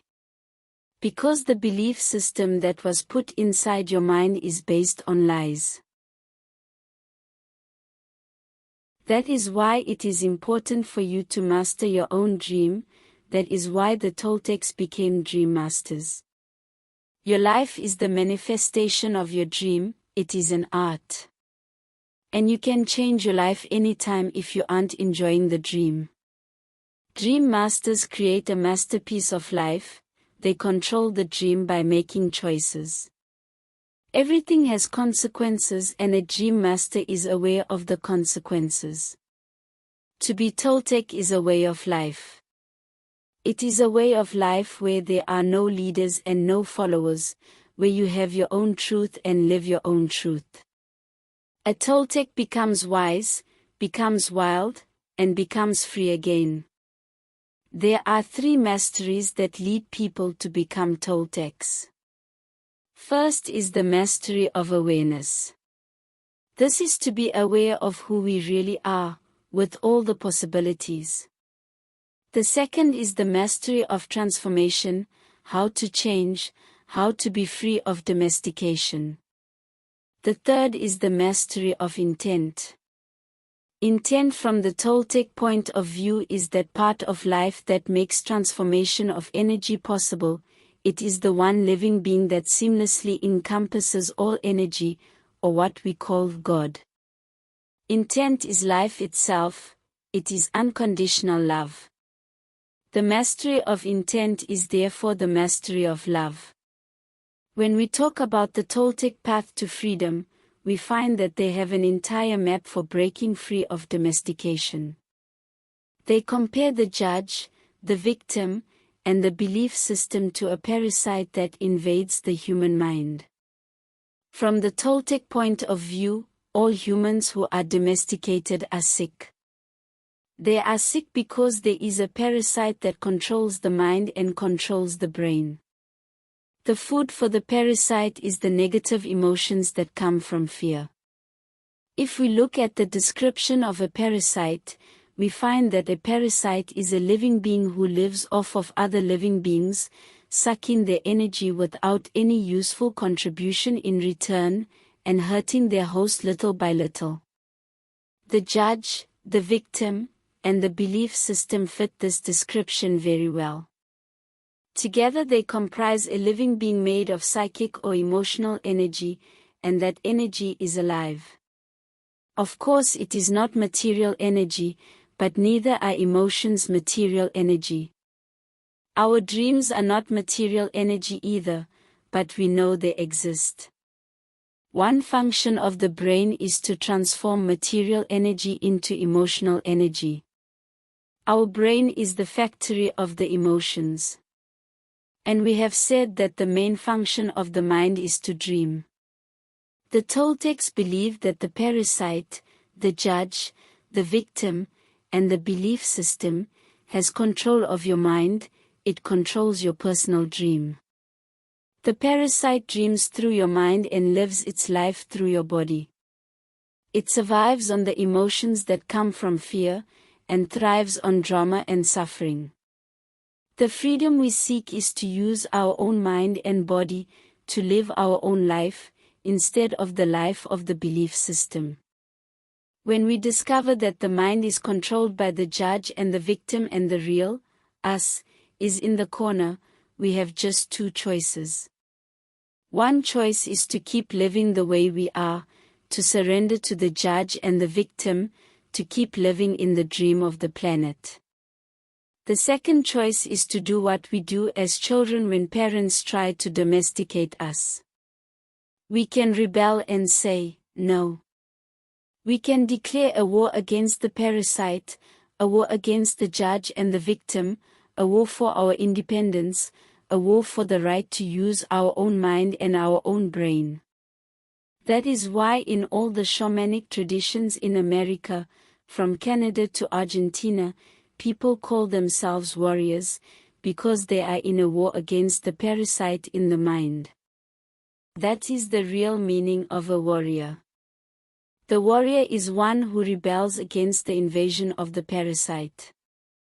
The warrior rebels and declares a war. But to be a warrior doesn't mean we always win the war. We may win or we may lose, but we always do our best and at least we have a chance to be free again.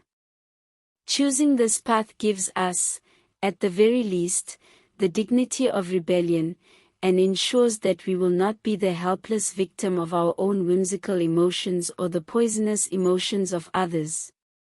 Even if we succumb to the enemy, the parasite, we will not be among those victims who would not fight back.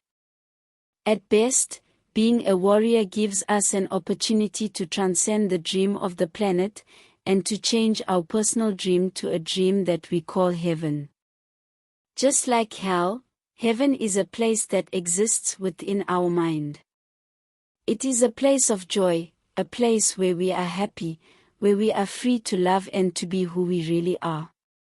We can reach heaven while we are alive, we don't have to wait until we die. God is always present and the kingdom of heaven is everywhere, but first we need to have the eyes and ears to see and hear that truth. We need to be free of the parasite. The parasite can be compared to a monster with 1,000 heads. Every head of the parasite is one of the fears that we have. If we want to be free, we have to destroy the parasite. One solution is to attack the parasite head by head, which means we face each of our fears, one by one. This is a slow process, but it works. Every time we face one of the fears we are a little more free. A second approach is to stop feeding the parasite. If we don't give the parasite any food, we kill the parasite by starvation. To do this we have to gain control of our emotions, we have to refrain from fueling the emotions that come from fear. This is easy to say, but it is very difficult to do. It is difficult because the judge and the victim control our mind. A third solution is called the initiation of the dead. The initiation of the dead is found in many traditions and esoteric schools around the world. We find it in Egypt, India, Greece, and America. This is a symbolic death which kills the parasite without harming our physical body. When we die, symbolically the parasite has to die. This is faster than the first two solutions, but it is even more difficult to do. We need a great deal of courage to face the angel of death. We need to be very strong. Let's take a closer look at each of these solutions. The art of transformation. The dream of the second attention. We have learned that the dream you are living now is the result of the outside dream hooking your attention and feeding you all of your beliefs. The process of domestication can be called the dream of the first attention because it was how your attention was used for the first time to create the first dream of your life. One way to change your beliefs is to focus your attention on all those agreements and beliefs, and change the agreements with yourself. In doing this you are using your attention for the second time, thus creating the dream of the second attention or the new dream. The difference is that you are no longer innocent. When you were a child this was not true, you didn't have a choice. But you are no longer a child. Now it's up to you to choose what to believe and what not to believe. You can choose to believe in anything, and that includes believing in yourself. The first step is to become aware of the fog that is in your mind. You must become aware that you are dreaming all the time. Only with awareness do you have the possibility of transforming your dream. If you have the awareness that the whole drama of your life is the result of what you believe, and what you believe is not real, then you can begin to change it. However, to really change your beliefs you need to focus your attention on what it is that you want to change. You have to know which agreements you want to change before you can change them. So the next step is to develop awareness of all the self-limiting, fear-based beliefs that make you unhappy. You take an inventory of all that you believe, all your agreements, and through this process you begin the transformation. The Toltecs called this the art of transformation, and it's a whole mastery. You achieve the mastery of transformation by changing the fear-based agreements that make you suffer, and reprogramming your own mind, in your own way. One of the ways to do this is to explore and adopt alternative beliefs such as the 4 agreements. The decision to adopt the 4 agreements is a declaration of war to regain your freedom from the parasite. The 4 agreements offer the possibility of ending the emotional pain, which can open the door for you to enjoy your life and begin a new dream. It's up to you to explore the possibilities of your dream, if you are interested. The 4 agreements were created to assist you in the art of transformation, to help you break the limiting agreements, gain more personal power, and become stronger. The stronger you get, the more agreements you can break until the moment comes when you make it to the core of all of those agreements. Going to the core of those agreements is what I call going into the desert. When you go into the desert, you meet your demons face to face. After coming out of the desert, all those demons become angels. Practicing the 4 new agreements is a big act of power. Breaking the spell of black magic in your mind requires great personal power. Every time you break an agreement, you gain extra power. You start by breaking agreements that are very small and require less power. As those smaller agreements are broken, your personal power will increase until you reach a point when you can finally face the big demons in your mind. For example, the little girl who was told not to sing is now 20 years old and she still does not sing. One way she can overcome the belief that her voice is ugly is to say, "Okay, I will try to sing, even if I do sing badly." Then she can pretend that someone is clapping and telling her, "Oh, that was beautiful." This may break the agreement a tiny bit, but it will still be there. However, now she has a little more power and courage to try again and again until finally she breaks the agreement. That's one way out of the dream of hell.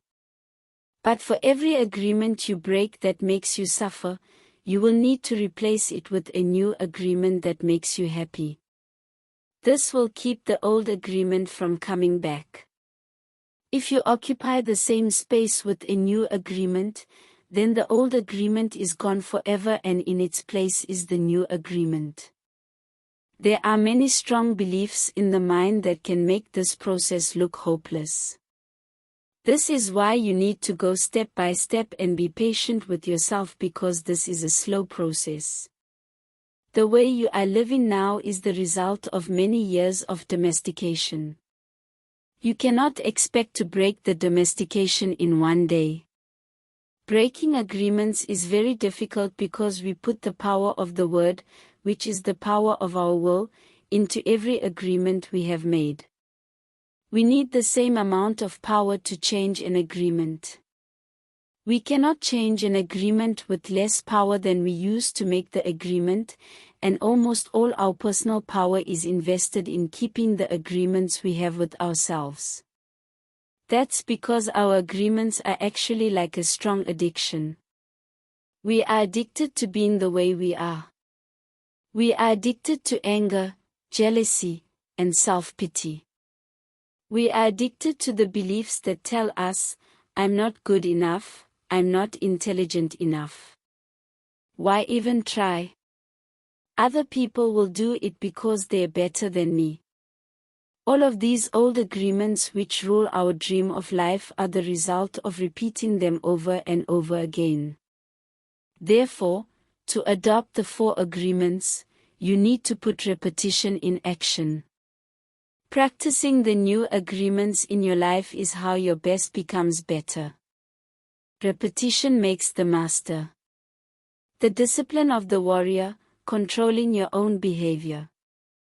Imagine that you awake early one morning overflowing with enthusiasm for the day. You feel good. You are happy and have plenty of energy to face the day. Then at breakfast, you have a big fight with your spouse, and a flood of emotion comes out.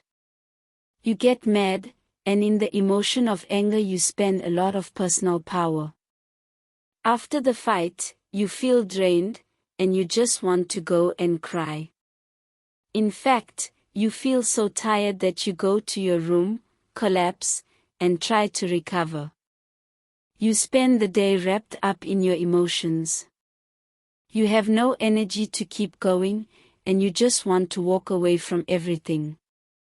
Every day we awake with a certain amount of mental, emotional, and physical energy that we spend throughout the day. If we allow our emotions to deplete our energy, we have no energy to change our lives or to give to others. The way you see the world will depend upon the emotions you are feeling. When you are angry, everything around you is wrong, nothing is right. You blame everything including the weather, whether it's raining or the sun is shining, nothing pleases you. When you are sad, everything around you is sad and makes you cry. You see the trees and you feel sad, you see the rain and everything looks so sad. Perhaps you feel vulnerable and have a need to protect yourself because you don't know in what moment someone will attack you. You do not trust anything or anyone around you. This is because you see the world with the eyes of fear. Imagine that the human mind is the same as your skin. You can touch healthy skin and it feels wonderful. Your skin is made for perception and the sensation of touch is wonderful. Now imagine you have an injury and the skin gets cut and infected. If you touch the infected skin, it is going to hurt, so you try to cover and protect the skin. You will not enjoy being touched because it hurts. Now imagine that all humans have this skin disease. Nobody can touch each other because it is going to hurt. Everyone has wounds on their skin, so the infection is seen as normal, the pain is also considered normal, we believe we are supposed to be that way. Can you imagine how we would behave with each other if all the humans in the world had this skin disease? Of course we would hardly ever hug each other because it would be too painful. So we would need to create a lot of distance between us. The human mind is exactly like this description of infected skin. Every human has an emotional body completely covered with infected wounds. Each wound is infected with emotional poison, the poison of all the emotions that makes us suffer, such as hate, anger, envy, and sadness. An action of injustice opens a wound in the mind and we react with emotional poison because of the concepts and beliefs we have about injustice and what is fair. The mind is so wounded and full of poison by the process of domestication, that everyone describes the wounded mind as normal. This is considered normal, but I can tell you it is not normal. We have a dysfunctional dream of the planet, and humans are mentally sick with a disease called fear. The symptoms of the disease are all the emotions that make humans suffer: anger, hate, sadness, envy, and betrayal. When the fear is too great, the reasoning mind begins to fail, and we call this mental illness. Psychotic behavior occurs when the mind is so frightened and the wound so painful, that it seems better to break contact with the outside world. If we can see our state of mind as a disease, we find there is a cure. We don't have to suffer any longer. First we need the truth to open the emotional wounds, take the poison out, and heal the wounds completely. How do we do this? We must forgive those we feel have wronged us, not because they deserve to be forgiven, but because we love ourselves so much we don't want to keep paying for the injustice. Forgiveness is the only way to heal. We can choose to forgive because we feel compassion for ourselves. We can let go of the resentment and declare, "That's enough. I will no longer be the big judge that goes against myself.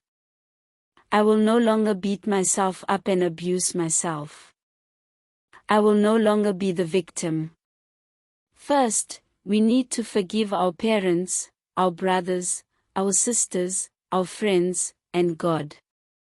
Once you forgive God, you can finally forgive yourself.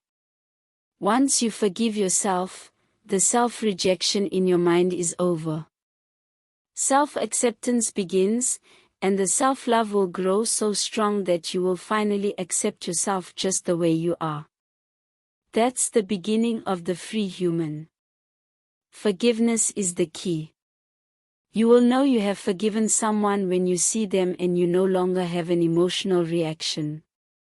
You will hear the name of the person and you will have no emotional reaction. When someone can touch what used to be a wound and it no longer hurts you, then you know you have truly forgiven. The truth is like a scalpel. The truth is painful, because it opens all of the wounds which are covered by lies so that we can be healed. These lies are what we call the denial system. It's a good thing we have the denial system, because it allows us to cover our wounds and still function. But once we no longer have any wounds or any poison, we don't need to lie anymore. We don't need the denial system, because a healthy mind, like healthy skin, can be touched without hurting. It's pleasurable for the mind to be touched when it is clean. The problem with most people is that they lose control of their emotions.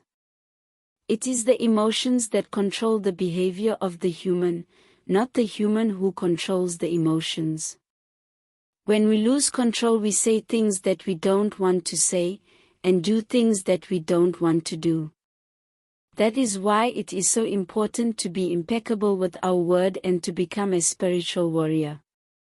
We must learn to control the emotions so we have enough personal power to change our fear-based agreements, escape from hell, and create our own personal heaven. How are we to become a warrior? There are certain characteristics of the warrior that are nearly the same around the world. The warrior has awareness. That's very important. We are aware that we are at war, and the war in our minds requires discipline. Not the discipline of a soldier, but the discipline of a warrior. Not the discipline from the outside to tell us what to do and what not to do, but the discipline to be ourselves, no matter what. The warrior has control. Not control over another human, but control over one's own emotions, control over one's own self. It is when we lose control that we repress the emotions, not when we are in control. The big difference between a warrior and a victim is that the victim represses, and the warrior refrains. Victims repress because they are afraid to show the emotions, afraid to say what they want to say. To refrain is not the same thing as repression. To refrain is to hold the emotions and to express them in the right moment, not before, not later. That is why warriors are impeccable. They have complete control over their own emotions and therefore over their own behavior. The initiation of the dead. Embracing the angel of death. The final way to attain personal freedom is to prepare ourselves for the initiation of the dead, to take death itself as our teacher. What the angel of death can teach us is how to be truly alive. We become aware that we can die at any moment, we have just the present to be alive. The truth is that we don't know if we are going to die tomorrow. Who knows? We have the idea that we have many years in the future. But do we? If we go to the hospital and the doctor tells us that we have 1 week to live, what are we going to do? As we have said before, we have 2 choices. One is to suffer because we are going to die, and to tell everyone, poor me, I am going to die, and really create a huge drama. The other choice is to use every moment to be happy, to do what we really enjoy doing. If we only have 1 week to live, let's enjoy life. Let's be alive.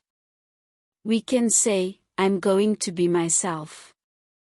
No longer am I going to run my life trying to please other people. No longer am I going to be afraid of what they think about me. What do I care what others think if I am going to die in 1 week? I'm going to be myself. The angel of death can teach us to live every day as if it is the last day of our lives, as if there may be no tomorrow. We can begin each day by saying, I am awake, I see the sun. I am going to give my gratitude to the sun and to everything and everyone, because I am still alive. 1 more day to be myself. That is the way I see life, that is what the angel of death taught me, to be completely open, to know that there is nothing to be afraid of. And of course I treat the people I love with love because this may be the last day that I can tell you how much I love you. I don't know if I am going to see you again, so I don't want to fight with you. What if I had a big fight with you and I told you all those emotional poisons that I have against you and you die tomorrow? Oops. Oh my God, the judge will get me so bad, and I will feel so guilty for everything that I told you. I will even feel guilty for not telling you how much I love you. The love that makes me happy is the love that I can share with you. Why do I need to deny that I love you? It is not important if you love me back. I may die tomorrow or you may die tomorrow. What makes me happy now is to let you know how much I love you. You can live your life this way. By doing so, you prepare yourself for the initiation of death. What is going to happen in the initiation of death is that the old dream that you have in your mind is going to die forever. Yes, you are going to have memories of the parasite, of the judge, the victim, and what you used to believe, but the parasite will be dead. That is what is going to die in the initiation of death, the parasite. It is not easy to go for the initiation of death because the judge and the victim will fight with everything they have. They don't want to die. And we feel we are the ones who are going to die, and we are afraid of this death. When we live in the dream of the planet, it is as if we are dead. Whoever survives the initiation of the dead receives the most wonderful gift, the resurrection. To receive the resurrection is to arise from the dead, to be alive, to be ourselves again. The resurrection is to be like a child, to be wild and free, but with a difference. The difference is that we have freedom with wisdom instead of innocence. We are able to break our domestication, become free again, and heal our mind. We surrender to the angel of death, knowing that the parasite will die and we will still be alive with a healthy mind and perfect reason. Then we are free to use our own mind and run our own life. That is what, in the Toltec way, the angel of death teaches us. The angel of death comes to us and says, "You see, everything that exists here is mine, it is not yours. Your house, your spouse, your children, your car, your career, your money, everything is mine and I can take it away when I want to, but for now you can use it." If we surrender to the angel of death, we will be happy forever and ever. Why? Because the angel of death takes the past away in order to make it possible for life to continue. For every moment that is past, the angel of death keeps taking the part that is dead and we keep living in the present. The parasite wants us to carry the past with us, and that makes it so heavy to be alive. When we try to live in the past, how can we enjoy the present? When we dream of the future, why must we carry the burden of the past?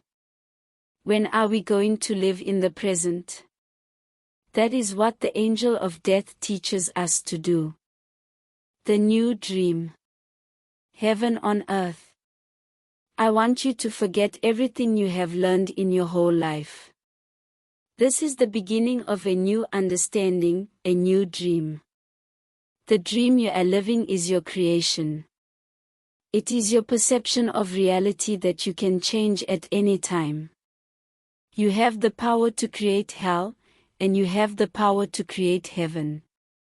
Why not dream a different dream? Why not use your mind, your imagination, and your emotions to dream heaven? Just use your imagination and a tremendous thing will happen. Imagine that you have the ability to see the world with different eyes, whenever you choose.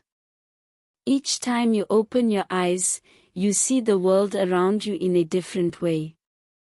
Close your eyes now, and then open them and look outside. What you will see is love coming out of the trees, love coming out of the sky, love coming out of the light. You will perceive love from everything around you. This is the state of bliss. You perceive love directly from everything, including yourself and other humans. Even when humans are sad or angry, behind these feelings you can see that they are also sending love. Using your imagination and your new eyes of perception, I want you to see yourself living a new life, a new dream, a life where you don't need to justify your existence and you are free to be who you really are.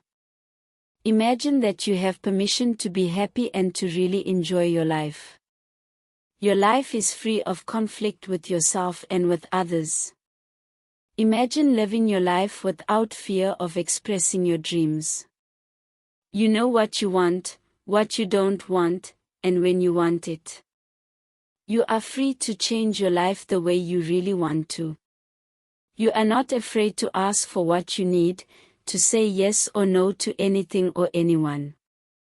Imagine living your life without the fear of being judged by others. You no longer rule your behavior according to what others may think about you.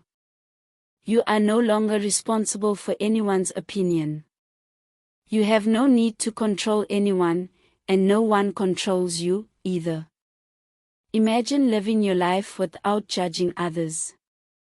You can easily forgive others and let go of any judgments that you have. You don't have the need to be right, and you don't need to make anyone else wrong. You respect yourself and everyone else, and they respect you in return. Imagine living without the fear of loving and not being loved. You are no longer afraid to be rejected, and you don't have the need to be accepted. You can say, "I love you," with no shame or justification. You can walk in the world with your heart completely open, and not be afraid to be hurt. Imagine living your life without being afraid to take a risk and to explore life. You are not afraid to lose anything. You are not afraid to be alive in the world, and you are not afraid to die. Imagine that you love yourself just the way you are. You love your body just the way it is, and you love your emotions just the way they are. You know that you are perfect just as you are. The reason I ask you to imagine these things is because they are all entirely possible. You can live in the state of grace, the state of bliss, the dream of heaven. But in order to experience this dream, you must first understand what it is. Only love has the ability to put you in that state of bliss. Being in bliss is like being in love. Being in love is like being in bliss. You are floating in the clouds. You are perceiving love wherever you go. It is entirely possible to live this way all the time.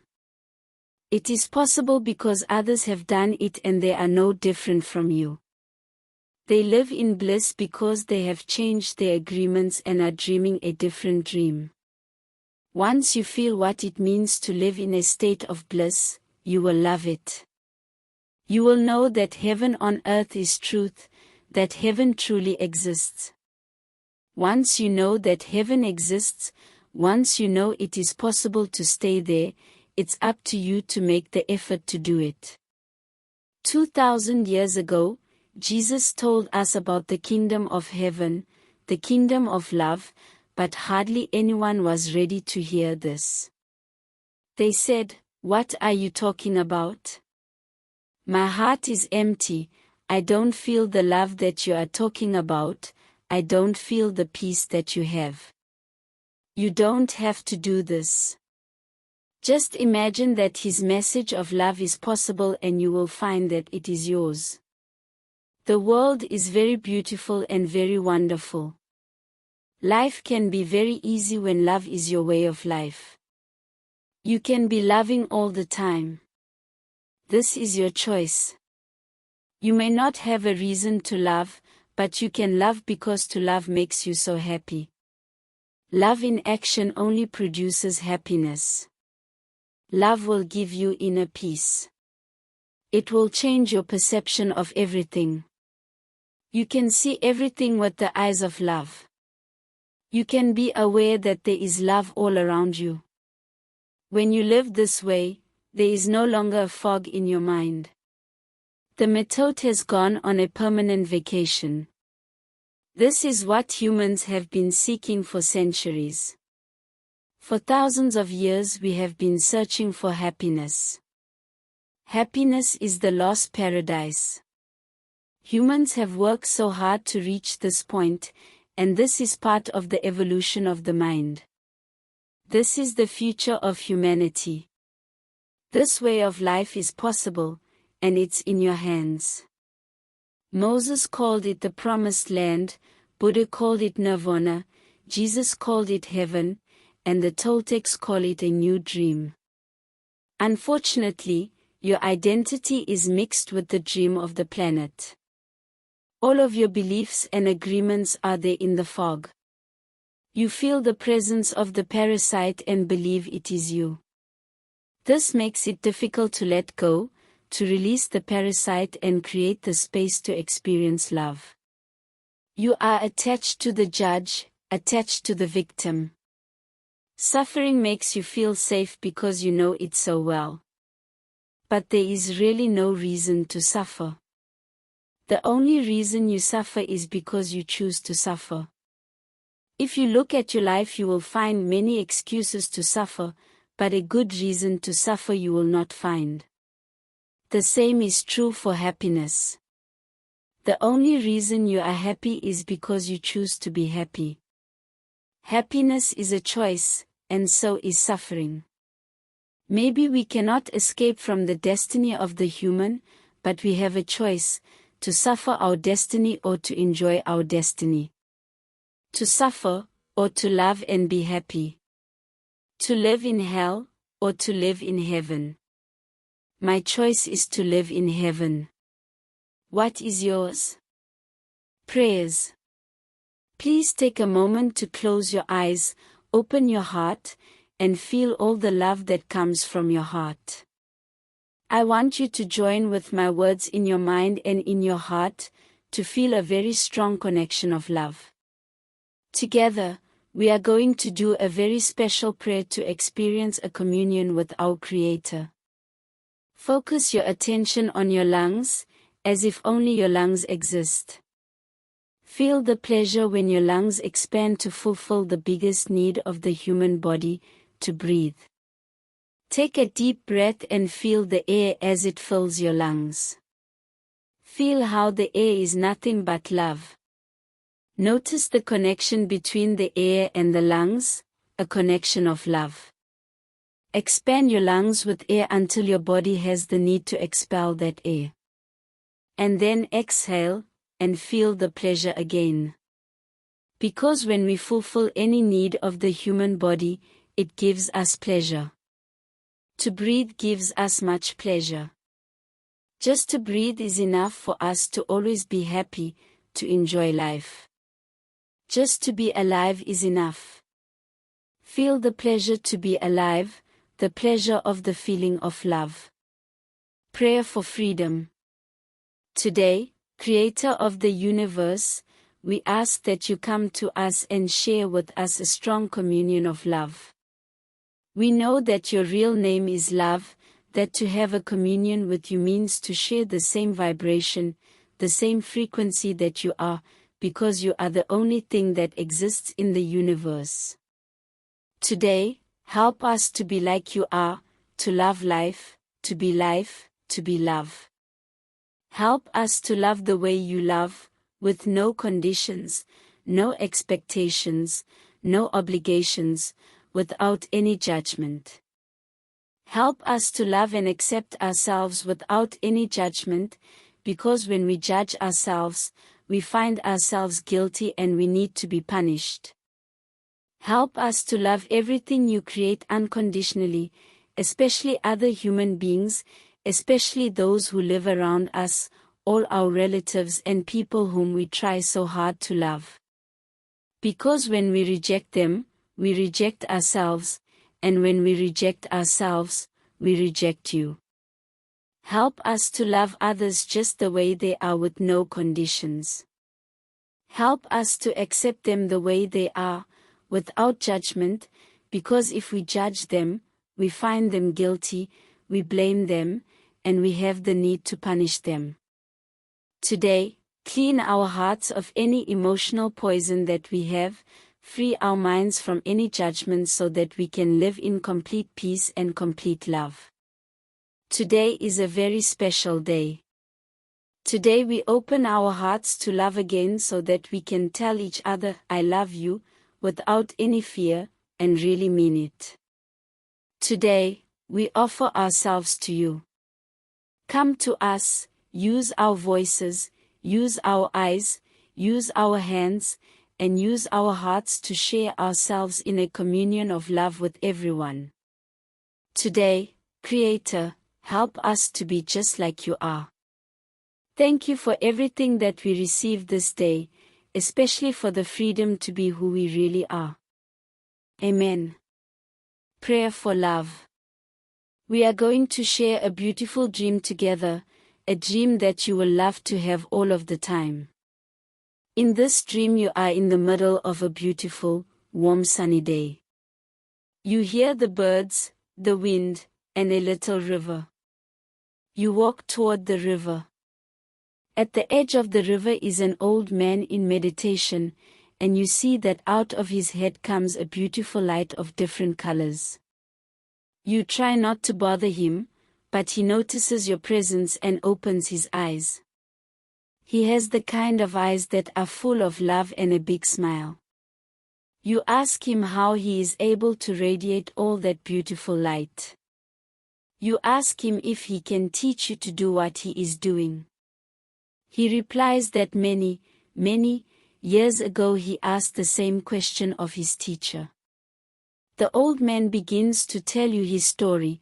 My teacher opened his chest and took out his heart, and he took a beautiful flame from his heart. Then he opened my chest, opened my heart, and he put that little flame inside it.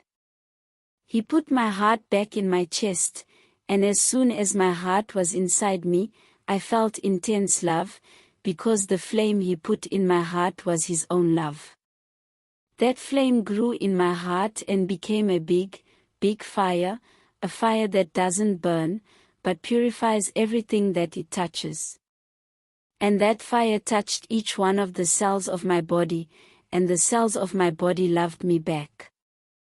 I became one with my body, but my love grew even more. That fire touched every emotion of my mind, and all the emotions transformed into a strong and intense love.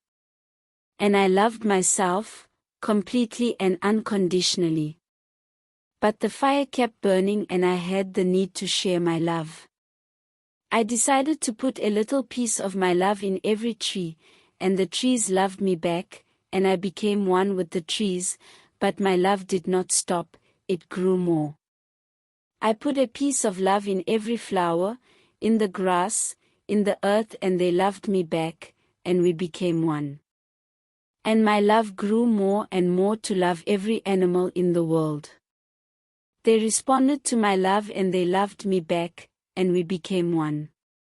But my love kept growing and growing.